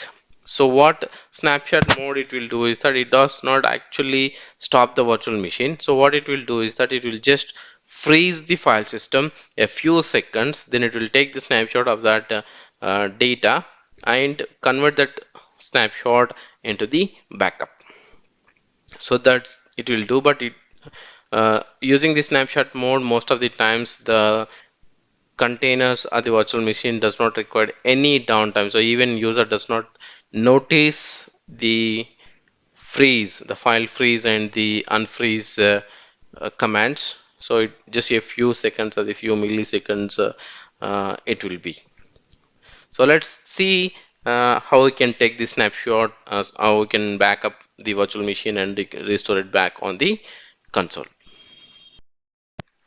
Here I'm in the console. So what I'm going to do is that I'm going to take this virtual machine's backup and store it on the shared path. So I have already mounted the NFS, which is the data, is the disk name. So you can just select that path and say which virtual machine you want, or you want all the virtual machines or whatever you want, you can select it here. So in this case I am going to select a 102 virtual machine here and say I'm selecting this backup mode is snapshot because I don't want to shut down the virtual machine, so it takes the virtual machine backup online. And when you want the email to be sent, so when there is a failure on the VM backup, it should send the virtual machine status or the backup status info to the this email address admin@arkit.co.in and say it should run at Sunday 1 a.m. 1 hours. So let's say schedule it. And retention, what is the retention you would like to keep here? I say I should keep the last two backup sets. I want only two, that should be fine for me. Now schedule is created, you can see that the schedule is here. So I don't want to wait until the Sunday. So what I'm going to do is that I'm going to select this job and say run now and say yes. So it runs the backup job right away. And you can see the backup job is going to complete in a few minutes, and you can see the backup job might complete now. So you can see the backup job is completed successfully. If you go back to the tasks and see that, if we go back to the tasks and see that, okay, so which actually creates the widget dump for the particular snapshot, and it dumps the data to the backup location and clears the dump file. Then the backup would be completed on the virtual machine. Okay, now let's go ahead and log into the NAS. So where actually I have uh, shared the NFS share and mounted over there, and go back to the dump folder and see whether the file is exist or there or not here. Okay, just go to the dump and say ls. You can see that. So there is a widget dump log file and widget dump dot zst is the file name. You can see if you log verify the logs, so actually the backup is completed or not. You can see that the backup of the VM102 has been completed successfully. So what I'm going to do it right now is that I'm just going to shut down this virtual machine and delete it from the data store. So I just destroy the virtual machine and restore it back from the backup. So I'm just going to do the shutdown of that virtual machine. So shutdown is executed, the virtual machine is going down.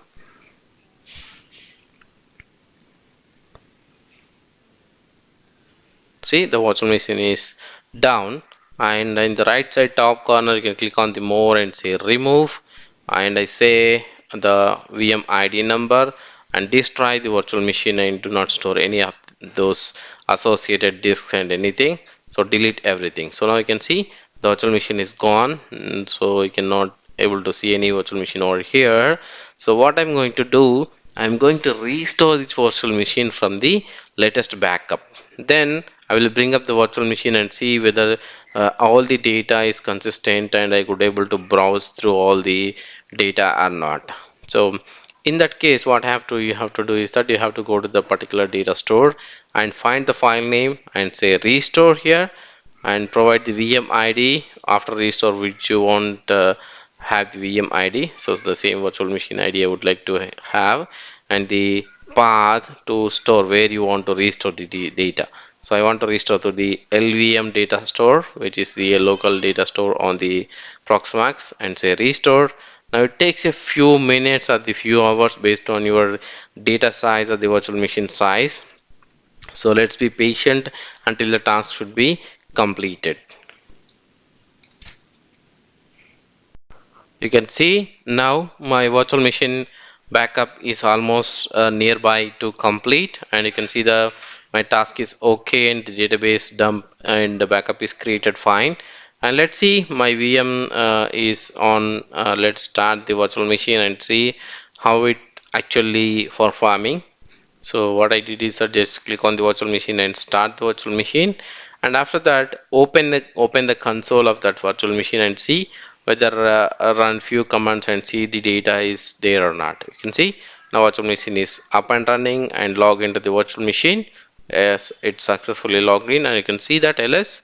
So the data is present, so whatever the data is there on the virtual machine is. Now we are going to add the another network to this PVE1 and PVE2 here. So I have only single network on the PVE2 as well. Okay, so I'm going to add the new network card on the PVE virtual machine and add the network. So I click on the shutdown the PVE, say yes. Now both PVE1 and PVE2 is going to be down, and I'm going to the VMware workstation here and click on the virtual machine settings and say wait for the PVE to shut down properly, and after that select that and edit the virtual machine settings. Now I'm going to add the new card, which is network card here, network adapter, and click finish. And this communication is only within the host, so it does not require to be remote access. So which should be PV1 and PV to be communicated. So I'm marking them as a host only network. Say that network adapter and host only network adapter and click OK. So both the PV1 and PV2 is added with the two network cards, and switch on them so that you can get this network card scanned and available on the PVE1 and PVE2. So before that, allocating the virtual machine, what we are going to do is that we are just going to look at the virtual machine network settings here, edit the network settings here and see that how what is the network IP you have. So host only IP, you can see that 192.168.234.0 is the series which is allocated to the host only network in my virtual machine in virtual environment. So now what I'm going to do is that I'm going to refresh this, and you can see that there is a ENS33 is available on the PVE1, and if you go to the PVE2 and there is also a new network card is available. So I'm going to create new Linux bridge, so which is automatically selected a name called VMBR1, and IP address I'm going to allocate the same IP within the different series here, 192.168.234.250/24, and gateway does not required, so which is only allows single gateway here. But if you try to add, what happens, you can see here 168.234.2 and say okay. So you can see that default gateway should be already exist, so you no need to add here. And now go ahead and click OK. But here what I did is that I did not added the card here, so that ENS 37 is not added on that VM bridge. So why? Because there is a reason. So I wanted to show you that if you create the VM bridge and you did not specify any associated physical adapter, network adapter, what happens? Okay, sometimes you create this and you struggle to get the communication between the hosts, so that so I wanted to demonstrate that part. So that's why I'm creating both of them with the same bridging here. You can see. Now what I'm going to do is that I'm going to add the new Linux bridge here and say VM1, and IP address is similar, 192.168.234.251/254, 68.234.251/24. So gateway is not required, and say create.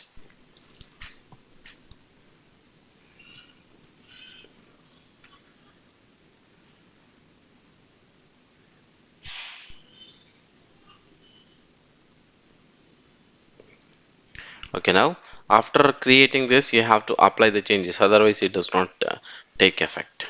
Okay, now you can see the VM bridge has been created, but there is no port is associated with that virtual bridge, the Linux bridge. Okay, so let's see. I am trying to ping from PVE2 to PVE1, so how it works. Let's see, 234.250. You can see that it's not able to reach the network. So let's try to ping its own.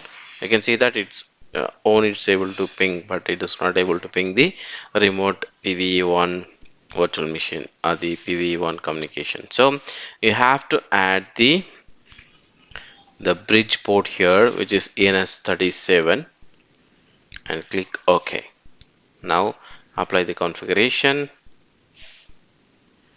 say yes, and again the similar settings we have to apply on the PVE1 as well, and say ENS37, click OK, and apply the configuration. Now go ahead to the shell and try to ping both of them from the both of the nodes, so you should be able to communicate them properly. So that's the goal here. So you can see ping 192.168.234.251. You can see you are able to reach that, and try to ping 250, so both of them are reachable. So if you ping from the other machine also, it should be reachable. 192.168.234.250, it's reachable, and 251 is reachable. That's it. That's how you can configure the network. So let's see here, how can we create the cluster in between the both the nodes. So I have PV1 and PV2 here, so both has local ZFS volumes. So while installing itself I just created them. So okay, so both have the network connectivity, so which is 192.168.29.250 and 251 here, so which does not have any other network here. So let's create the new network here and add the one more network for the communication purpose, and I'm just going to here, which is a virtual machine, so that's why I could able to add the new network here without interrupting anything. Okay, so this one I'm just going to say maybe a private host connectivity, so we're just not having any additional the failed to suspend insufficient disk space. Okay,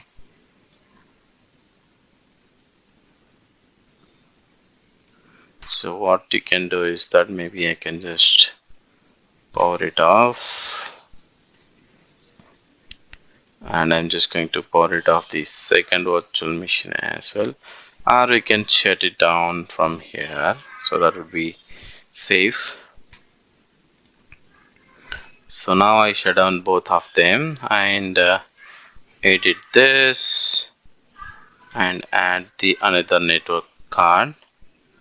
Finish. You can see that. So I just say which might be a NAT or might be a host only. So I do not require any other internet connectivity for this. So it's going to be a host communication. So it would be host only would be fine.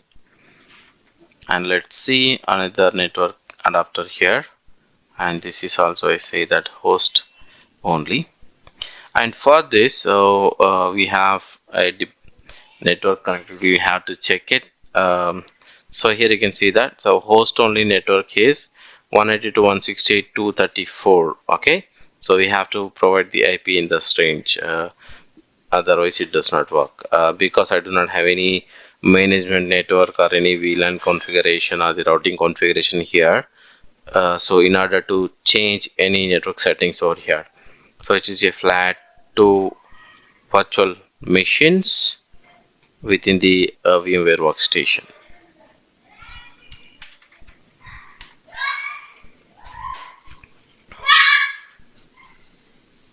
So now you can see PVE1 is up. Let's go ahead and refresh the console here. So it is 250 and I can see that, and go back to the network and you can see there is a one more card which is ANS37, so which is not in active or used. Okay, so now I'm just going to create the one more bridge which in VM bridge 1 and the 192.168.234.250. so I use the similar IP addresses and /24, and there's no gateway is required, so we already have the gateway which is going to be utilized. And the bridge port here, so we have to provide the bridge port is dependent on the network card, so it is ANS37, and let's say create. So now I can see that, so it is not become a yes, but bridge is created on ANS37, and you have to apply the configuration changes so that it will take effect. And in similar way, we are going to create here. Let's reload this page, and you can see ANS37 also here, and create one more bridge here, 192.168.234.251 slash CIDR block is 24, and ANS37 here, the bridge port which is going to be utilized, and apply the configuration. You can see that now, so which is having the both the network connectivity, and let's test it. So we could able to reach each one of them from this private network as well, 192.168.234.251. I could able to reach, and let's ping 250 as well. It's able to, so both are reachable from here, and let's check it up from here. So ping 192.168.234.250, which is reachable, and 251, which is also reachable. So before that, so what we are going to do is that we are just going to add the host configuration here, so which would be reachable using the network IP address, which is 250 here, PV1 and 1. So maybe I can add PVE3 here as well, but I'm not going to join PVE3 here, so it might be, but I have the configuration file, so I have to save this file, and here go back to the host and add the same configuration here and save this configuration. So both of them are having the both the networks and reachable here, and let's join them. So let's join them as a cluster. So you have to go to the data center and go to the cluster and create the cluster here, and you have to provide the cluster name. So maybe I say that cluster take Arkit, and this is the IP address we are going to use it for the link, and say create. So basically the cluster works on the CoroSync, so that's why the CoroSync services will be started here. If you go to the host level, and there is a services system, and you can see that the CoroSync engine is started. So this was actually a down state, but now it is running state. If you go here and you can see on the system, this CoroSync has died. It just not started on the PVE2. Okay, so now our cluster is created. You can see that. So now we have to grab this join information here. Okay, and this is the join information, and copy this and go to the PVE2 and data center and click on the cluster. Here you have create and join cluster. So here we already have the cluster created, so we are going to join this node to that. So paste that private key information and type the password of the PVE1 and say join cluster. So now you can see that stopping the cluster here, and it is going to join. Maybe restart the services and join this information. Sometimes it does not show you anything over here, it just stuck and say connection error, something like that. So that time, so you just go over here and you can refresh and see that. You can see the host is already joined, but here it is showing something like it is still doing something on the background. Okay, connection error, something like that. But if you go over here and refresh or reload this information, so it would be both the host will be visible over here. You can see that PVE1 and PVE2 is available, and if you go to the PVE2 and system, you can see that. So the cluster engine is running fine here. So that's the, you can join the cluster here now. So cluster is joined and you can able to join the cluster, and both of them are working fine. So let's deploy any of the virtual machine or the container and migrate them to the one host to the another host. So here, before deploying the container, so what I have to do is that I have to just download any template. So maybe from templates, and let's see anything we can download it here. Let's download maybe a CentOS 7 here. Okay, from the LFC, and it should have the internet connectivity, otherwise it fails. Okay, now you can see the container is getting downloaded from the internet. Based on the speed, it would be faster or slower. Okay, so now container is downloaded in the container is ready here, which is 68 MB in size. Now let's go ahead and create the new template on this PVE1. So I say maybe 105 and say CentOS 7 CNT. Okay, so you can see that the host name, I'm just going to say CentOS 7, the container CNT I say, and I do not have any resource pool. I just provide the password of that container here, so which is by default the root password, and click next. And here you can see that storage, you can select type what is this and select here. Okay, so which is actually a template path, where is the template is located, and go to the disks and see where you want to host this. So I'm just going to host on the Jfs file system, and set disk size. What is the disk size you would like to give it here? So it just taken 8 GB in space, so that would be fine. So let's next, and CPU is going to be 1 core and limitation, and here 512 MB in size, its memory size it's going to take, and the Ethernet it's going to create ETH0, and maybe I just change it to the this different bridge network here, and say automatically get this DHCP IP address. Okay, for the IPv4. So I do not have any IPv6 over here, and let's say DNS. What is the DNS settings here? 192.168.234.2. So I'm sorry, it is a domain name. So take arkit.local, and the DNS IP address is 192.168.234.2. 29.1 and finish. So now it's going to extract the container and launch the container here.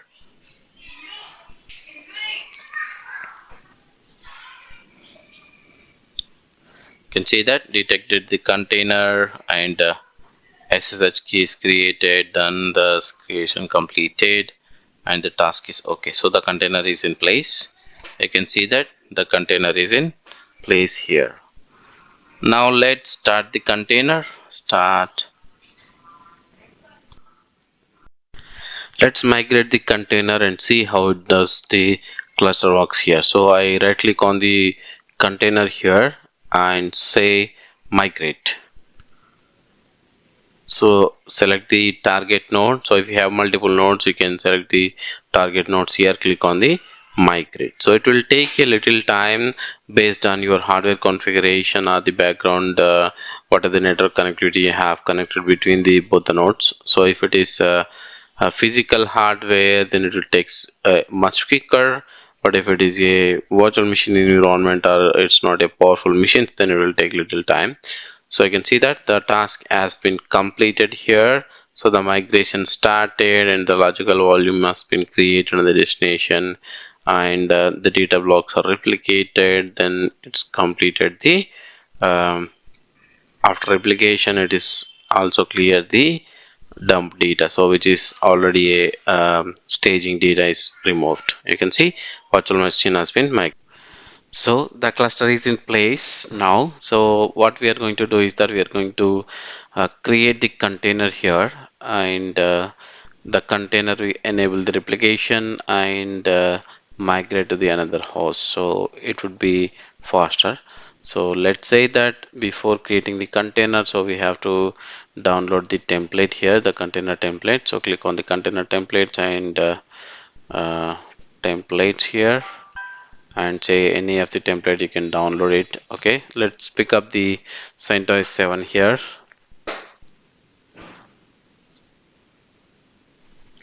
and click download. So it will take a little time based on your internet speed, and it will download the container image here. So it's okay, you can see the container is downloaded fine. And now let's click on create container, create CT. Now you can say the VM ID. So I say here 105, and the host name you have to give, so any host name you can give it here. So I say CentOS 7-CNT and provide the password here. So the password you should remember is that it should be a your root password. Log into the container.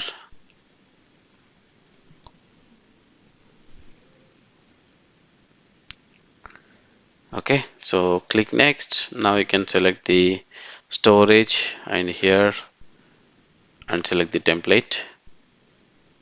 Click next. So this template actually when you download here, then only you can able to see, otherwise you cannot see. Here you can select the disk size where you want to host your container and provide the size here, how much size you want to allocate to the disk, and CPUs cores, how many cores you can, CPU cores you can allocate here, and you can select the memory here. So it might be 512 MB or 1 GB, whatever it is. And you can see that the Ethernet 0 is will be automatically created.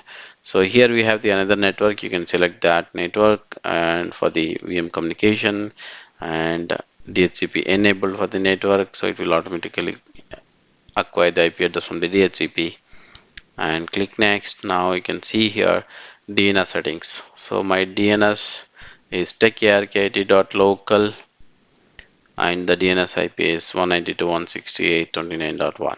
Okay, so techarkit.local and here 192.168.234.2 because we have a different network, this one, and click finish. Now the container will be created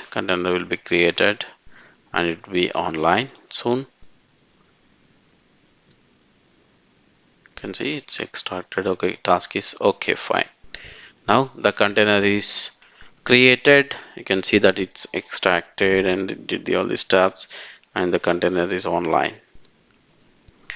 Now you can start this container. So the container is started, fine. So now let's enable the replication pair here. So to do that, so go to the replication and click on the add and provide that VM ID number, so which you want to replicate to the target. Then select the target. So the target, I have hosted this container on the PVE1, so the PVE2 is the target. Now let's say what is the synchronization time. It's every 30 minutes, and give some comment to that so we can easily identify what is this replication. So the replication pair is created now, so it will automatically do the 30 minutes replication, but let's edit and change it to 1 minute so that I can replicate it faster, so that no need to wait for 30 minutes. Now the replication pair is in place, so it takes a little time to synchronize because 1 minute. So I already did this container migration to PVE2, so that it should be online on the PVE2. Then the replication will be reverted back to the PVE1 as a target automatically, and it say it's currently pending. You can see that. So now it takes a little time to synchronize back with the to the PVE1. Then let's say you can see that. Let's check again.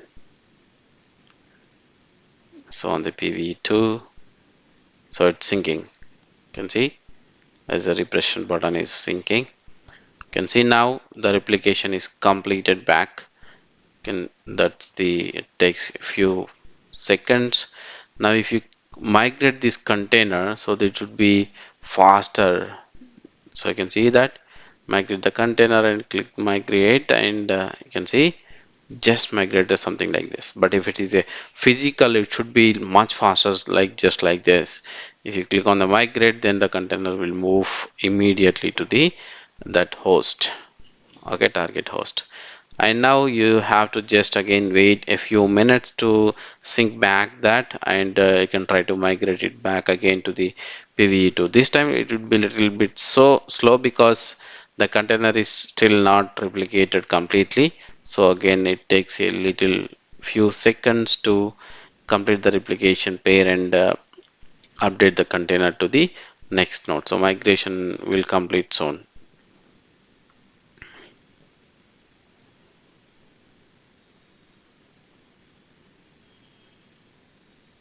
So difference between the normal migration and this replicated VM migration is that, so if the data is already migrated, if you have the larger VMs, example like 3-4 terabytes of virtual machines, associated disks, you want to migrate them, so that would be much faster in this case, like local disk to the local disk.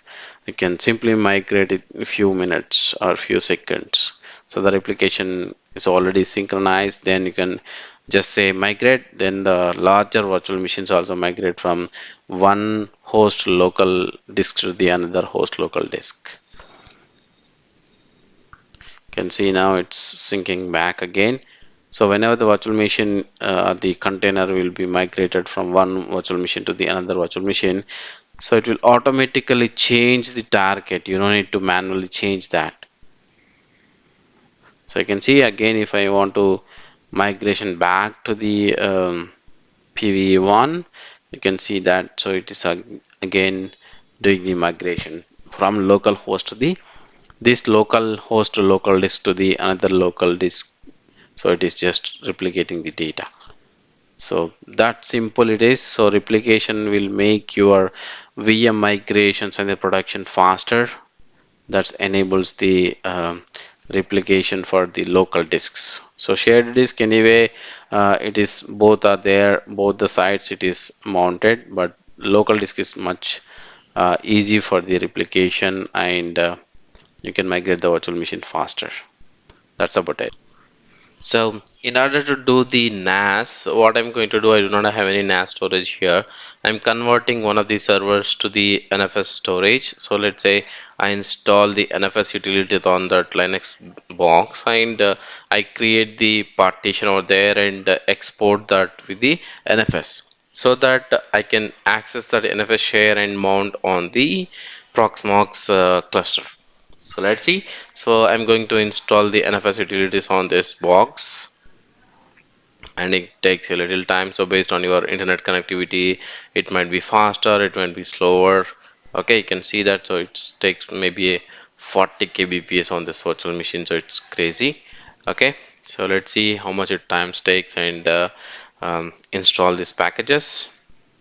So it might be quicker whenever it's downloaded its database from the M repository, and it install the dependent packages, all of them, so that it makes the NFS utilities works. Okay, you can see, so it's a lot quicker to install the packages.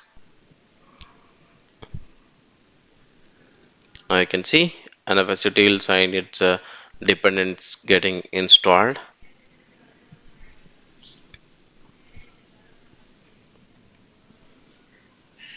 So the packages installation successful. Now let's clear the screen and enable and start the NFS server service.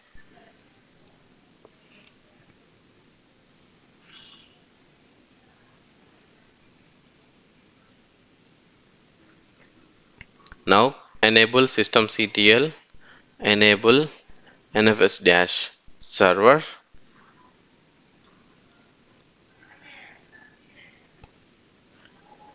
enable NFS dash server, and start the servers. And here we have the security, that firewall and SE Linux. So I don't want to take any security stuff here, so I just disabling the SE Linux and the firewall service, so that it makes me more clear and the access of the NFS share. But if it is a production machine, so I don't recommend to stop it. So you have to apply the SE Linux context on that particular folder to export it, and make the firewall rule enabled so that you can access the NFS. So I'm stopping the firewall here, and I disable the SE Linux. So after that, what I'm going to do is that to take the effect of the SE Linux, so I'm just powering off the machine and bringing online, so that the SE Linux policy will be reconstructed and applied on the virtual machine. So here power off the virtual machine, and there is one more reason is that I am going to add the hard drive to the virtual machine, so that I can make that virtual hard drive to be used as a NFS export. Okay, now virtual machine is down, so let's edit the settings, and I'm going to add the new hard drive here. Okay, and say hard drive, and next, and next, and next, and say select NVMe, and the storage in single path, and maybe you can add 10 GB in size. That might be more than enough for me for to host the virtual machine, or maybe you can put it 100 GB or 50 GB based on your disk size available on your computer. But it should be at least minimum 10 GB, so that you can host one virtual machine or one container, so that it would be easy for your practice. Okay, so I have added the one hard drive here. So let's power on the virtual machine. Let's say it's yes here. So because ID one is not accessible, something like that. So there is error on the IDE here. So we have to remove that to avoid that error. So let's switch on the virtual machine. So now we can log in back to the server and create the LVM and export that LVM to the NFS share. So now open the putty session here, and type the IP address of that particular virtual machine here, and log into the virtual machine, so that it will be easy to copy paste the commands or type easier on the terminal side. So that I'm doing fdisk-l. You can see that there is a new disk is available here, the 50 GB I have added. Now let's go ahead and fdisk and create the new partition on this. Say n p is a primary one, and enter, enter, enter, so that it will create the partition. You can see that by pressing the P that and convert that to the 8E, the Linux LVM, and save and exit from that, and run the part probe and update that uh, data partition to the kernel, saying that I have created the partition. After that, you can just type fdisk-l on the disk path so that you can see there is a partition is created on that. So now convert that partition to the PV. I can see that PV create, and again VG create, and provide the VG name here and provide the PV name so that it will create the virtual VG, the virtual group, the VG group. So now create the LVM. So I say LVM name is LV1, and the I'm going to use 100% free space, which is -L 100% free, and say VG name here. So it will create the LVM with the complete free space. Now we can see LV1 is created, and make the part file system on that to mount it. So I'm using ext4. You can use XFS or any other file system. Okay, now it is ready to mount. So let's edit the fstar file and add the entry so that it will be permanent mount on the server, so you don't need to again remount it whenever the server is rebooted. vi/etc fstab and go back all the way down and edit this file and add the path /dv/vg0/lv1. This is our LVM path, and mention the file system is ext4, which we used. Actually we formatted this LV with the ext4, and where you want to mount it, which is /data ext4, and I'm using defaults and 00. Let's say save this, and before that you have to create the directory here, but I did not create it, so it's given the error saying that there's no directory. mkdir/data, and now again type mount-av. You can see it is successfully mounted. Just type df-h and see that whether it is mounted or not. Now what we have to do is that we have to create the export policy to export that data partition using the export. So I'm giving the 777 permission, so I don't want to face any permission issues on this other side. Okay, maybe you can change the ownership to the NFS nobody so that you will get more permission levels. So that is the NFS nobody is the default service account for the NFS nobody, and you can maybe add root here. So there is a group name I can see, so which is actually owned by the NFS nobody, and it has 777 permissions here. So vi/etc exports, this is the configuration file for the NFS export, and add the path which you want to export, and add the IP address at the subnet mask complete network name, so that which network you want to export it, so that those hosts can only have the access to mount it. So I'm exporting to 192.168.29.0/24, so all the 254 IPS can mount this NFS export. So I'm saving this. Now let's say export fs-avr, so that it will give you the exported data, so that it's properly exported or not. Export fs-avr, so it gives the data. So here you can see that it's actually not exported properly, but I'm just trying to mount the same on the Proxmox cluster, see what is the error I will get. So let's go back to the Proxmox cluster and try to mount this NFS path. So here I am on the Proxmox cluster. I'm going heading to the storage and say NFS here, and NFS, and provide the ID. ID means whatever the name you would like to call it as. I say data, and provide the NFS server name here. So the NAS storage name here, IP address are the name. If you have DNS properly working, then export name, so which is to be slash data and say add. So let's see what is the error I should get here after clicking add. Okay, so maybe you can select the what type of the data you wanted to store on that NFS, and you can select all of them and say add. Here I'm selecting almost everything. You can see here this is the error I'm getting because the export is not properly exported, so I have to change the NFS settings in order to export that. So go back to the NFS server and correct that so that we can able to export that.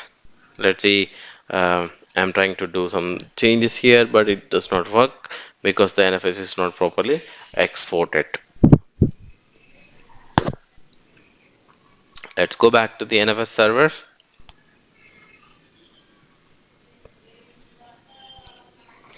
And here after we did the slash etc exports and change this configuration here. So I don't want sync here, maybe there is a space on the export, so which that's why it is giving the error is that no option for data suggested, something like that.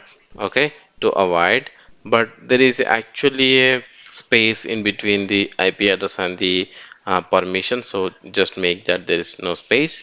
And now save the settings and try to export it. Now you can see it's exported. Now you go back and say add. The NFS storage is added to the cluster. So whenever you add the storage shared storage to the cluster, by default it will mount to the all the nodes within the cluster. You can see here. So whenever you click on the host name, you can see that there is a data is available on the storage here. And if you click on the PVE2 also, you can also see that the data is available. The data store name is data is available on the both the nodes. So what you can do is that the shared storage will give you the flexibility to migrate the virtual machines from one node to the another node easily. Okay, and HA also works on this high availability pair also work on the shared storage only, not the local storage. So we already see this, the cluster is already configured, we already have the shared storage is in place. Let's enable the HA and see that how the virtual machines get migrated automatically in case of disaster for any of the nodes. Okay, so let's go to the data center and click on the HA and say add. But here I do not have any virtual machines or the containers to add to the high availability. So what I'm going to do is that I'm just going to create a container. So before that I'm just going to download the template here, so which might be anything, you can just download it here. So I'm using the CentOS 8 container download. Now it's just download the container template which is exist on this Proxmox repository. So once it is downloaded, so you can see that the task is okay. Now we're just going to spin up the one of the container on the PVE1 and say add to that HA pair. Okay, so let's say host name, I'm going to give it here CentOS 8.cnt, which is a container, and provide the password, which is the default root password for the container, and say template and select in the drop down, select the template. So you have to select the proper storage, which storage you have the templates. Okay, then disk size, whatever it is. So let's leave the similar, and CPU codes, how many you want to allocate. So in this case 2, and memory if you want to increase, you can say increase and swap also, and allocate the network. So which network you would like to utilize here. So I'm utilizing the ETS0 and VMbridge 0, and DNS name is techarkt.local, and the DNS server address is 192.168.29.1, and next, and verify the details and click finish. Now it just bring up the container on the PVE1 node.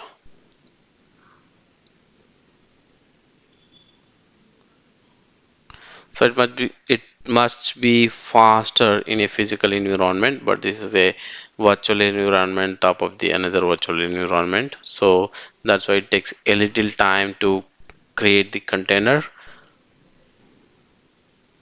Now you can see that the container has been created successfully. It is in place. So now you can start the container and migrate it, or you can also just migrate something like that. But so what I'm going to do is that I'm just going to not manually migrate it, add to the high availability so that it will automatically migrate here. So say VM ID here, and how many times you want to restart before it's migrate to the destination, and say how many times you wanted to try the relocate. Okay, then what is the status when it is migrated on the destination site. So I'm saying CentOS 8 container, the ID is 1002 for the identification. But you can see that at least the quorum hosts are recommended for reliable HA. So which says that two node environment does not work for the HA. So that's what it says, but let's test it out here. So how does it work? So you can see that there is a master is Pve1 and the slave active configuration on the Pve2 here, which is idle. So what I'm going to do is that I'm going to manually create the failover by disabling the Pve1's network connection here. Go to the settings and say network adapter, and I just disconnect the cable from the Pve1 here. Say OK. Now if you go to the console and see that the network connectivity would be disabled, so you have to access the same from the PVE2.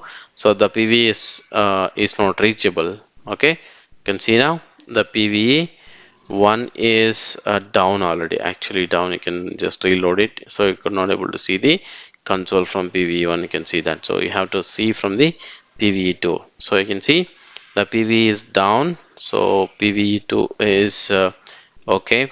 But if you check the HA configuration, so it still does not have any voting configuration. That okay, so if the node 1 goes down and node 2 is inactive, so it does not make automatically the node 2 is master. Okay, this requires the another voting system in this place, so that if you have the three or more nodes, so that if one node goes down, then another node, two nodes will vote for that one host, so that that host become a master. But here it does not have anything such a kind of environment that your PV1 is down. You can see that it is already died, but it does not make any voting its own self, so that it does not make its own self as a master. So that's why it does not come online, so the HA will fail, or it does not actually move the quorum or the virtual machines or the containers from PVE1 to PVE2. So that's what the scenario here. So what I'm going to do is that I'm just going to add one more node to this HA environment, and enable this HA on the one of the container and see how this does work. Okay, so you can see that the VM's configuration is still over there, but it is not still migrated. The master is PV1 only, but it is died already. But it does not replicate, or it does not own the system its own self, so that PV2 cannot be a become a master. Okay, so that's the configuration here. So let's go ahead and enable back the configuration here, settings, and say reconnect back this network.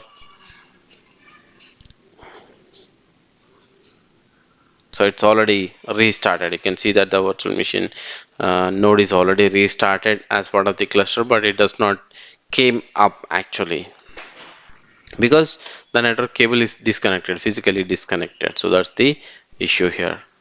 And see, it does not do anything. So the container is still on the PV1 itself. There is no communication. Now let's go ahead and enable the network on the PVE1.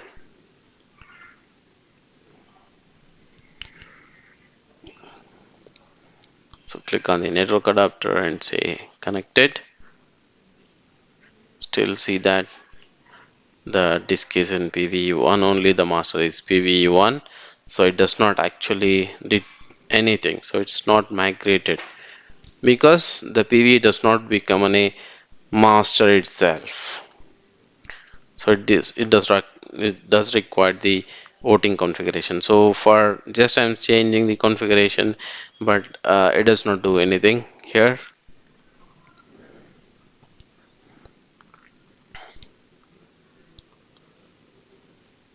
Now the network is enabled back.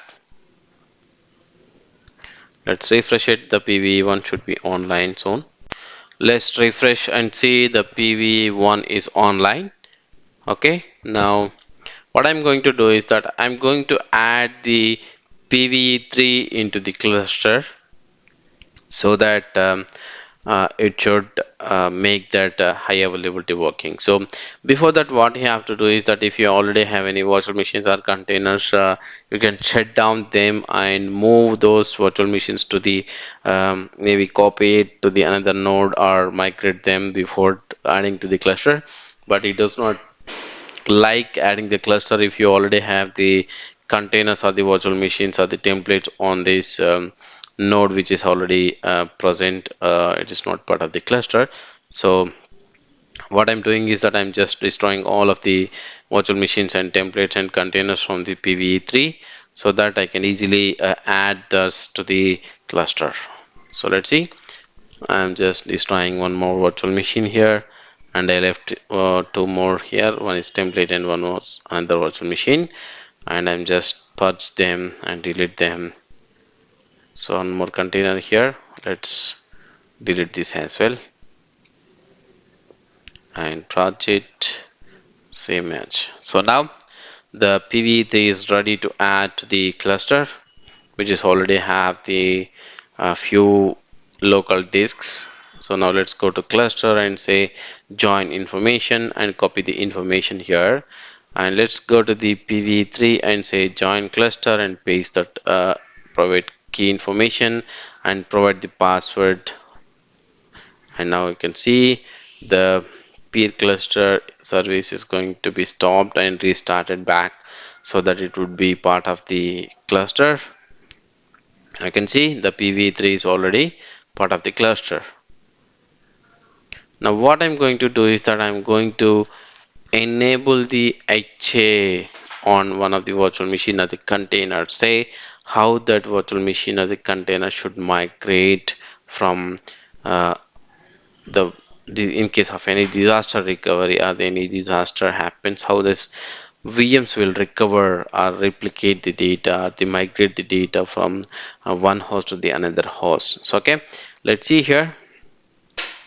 So I do not have any virtual machines or any containers on the PV2 and PV3, but I have the data and the shared storage is also mounted on the PV3. You can see the PV3 contains the data, which is the NFS store. So now let's see, which is already have the container on the PV1 here. Let's say HA, and I'm going to delete the existing part of this HA configuration here for the particular virtual machine, and I'm going to add the new HA configuration here. So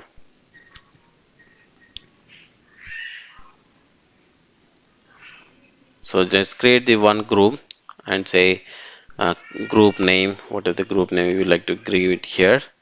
So I say HA1 is the group name, and I'm going to add all of the nodes and its resources to this group. Create. So now what I'm going to do is, yeah, so the group is HA1 is created, and here I have the resources already. One container is exist. I'm changing this resource option to the HA pair. So the disk should be on the shared storage, otherwise it does not migrate it on the HA configuration. So maybe I just create one more container, which should be HA container 1, CentOS 8 container 1 here, and provide the password.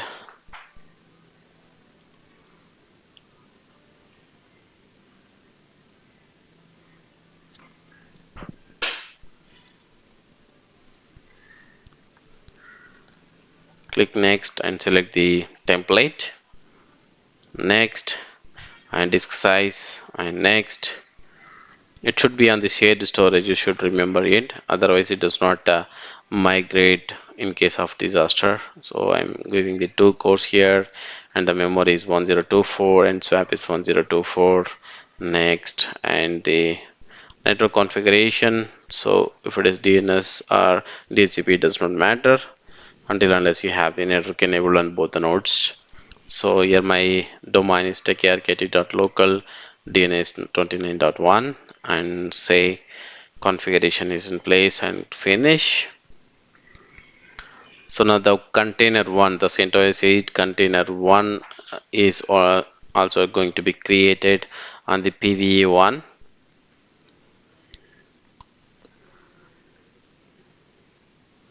can see it's almost completed. Task is okay. Let's switch on the container and keep it live, so that while migration, so it gives the feel of that. So I'm going to add that VM for the high availability, and the group is HA1 here, and the request state should be in started mode, and I'm adding the comment here for the identification. Say CentOS 8 container 1 on 01 container ID. I can see that now, which is enabled. So now, so I have another container as well, that is also I'm changing back to the maximum restarts is 1 and maximum relocate is 1, and adding to the group HA1 group. You can see both the virtual machines is part of the HA now. You can see the master is Pve1 and Pve2 and Pve3 is idle or does not contain any active master data. Okay, so Pve2 and Pve3 does not have any resources. So now what I'm going to do is that to replicate this HA failover, so I'm disabling the network code on the Pve1, so it just failed the network communication between the Pve2 and Pve3, and after is there any node communication issue, it takes at least 5 minutes to do the complete voting and the decide on the resource stuff, then it will actually migrate this virtual machine. So let's wait for few minutes and see how this HA configuration is working here. Click on the data center and click on the HA and keep on monitoring the status of that, how the master is becoming the slave and the other slaves are becoming a master. Here you can see master is now Pve1, but the old timestamp it says that is died already, so it does not take any decision yet still.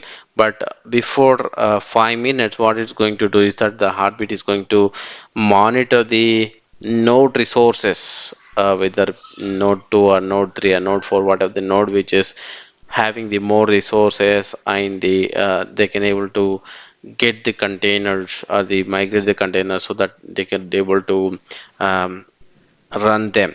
So resources should be available on them, so that's why it takes a few minutes to monitor all the host, and after that it takes the decision, then the outing will come, and the chorusing services will be outed by the nodes, then which gets the major outs, that node would become a master here. So you can see here it's still taking some time to have the configuration. After a few minutes, what it will do is that it will complete the outing process, then it decides that okay, which node should become a master.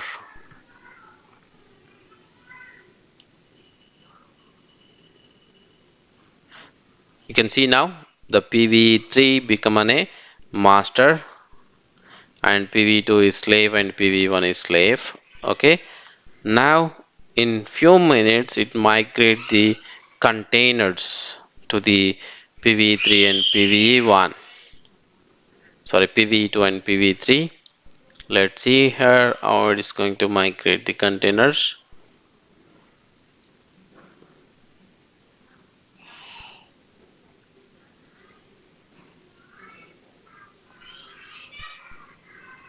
So the background process cannot be visible to us because it takes in a background and start the migration process. Then after that, we can see the virtual machine has been, the container has been moved to the another host, and the node value here will become a change. You can see that the fence is, the state is in fence. Now you can see the fence is executed because the node has already evacuated from the cluster. You can see now it is started, the state is started. You can see the containers has been migrated to the PVE2 and PVE3. So that's how the high availability works, and you can see any node become a master based on the hosting step. So if you again bring back the PVE1, so but the container stay on the PVE2 and PVE3 only, so it does not become an A, it does not go back to the PVE1. Okay, you can see that. That's it. That's how the HA works. For more updates, click on subscribe and click on bell button for latest notifications.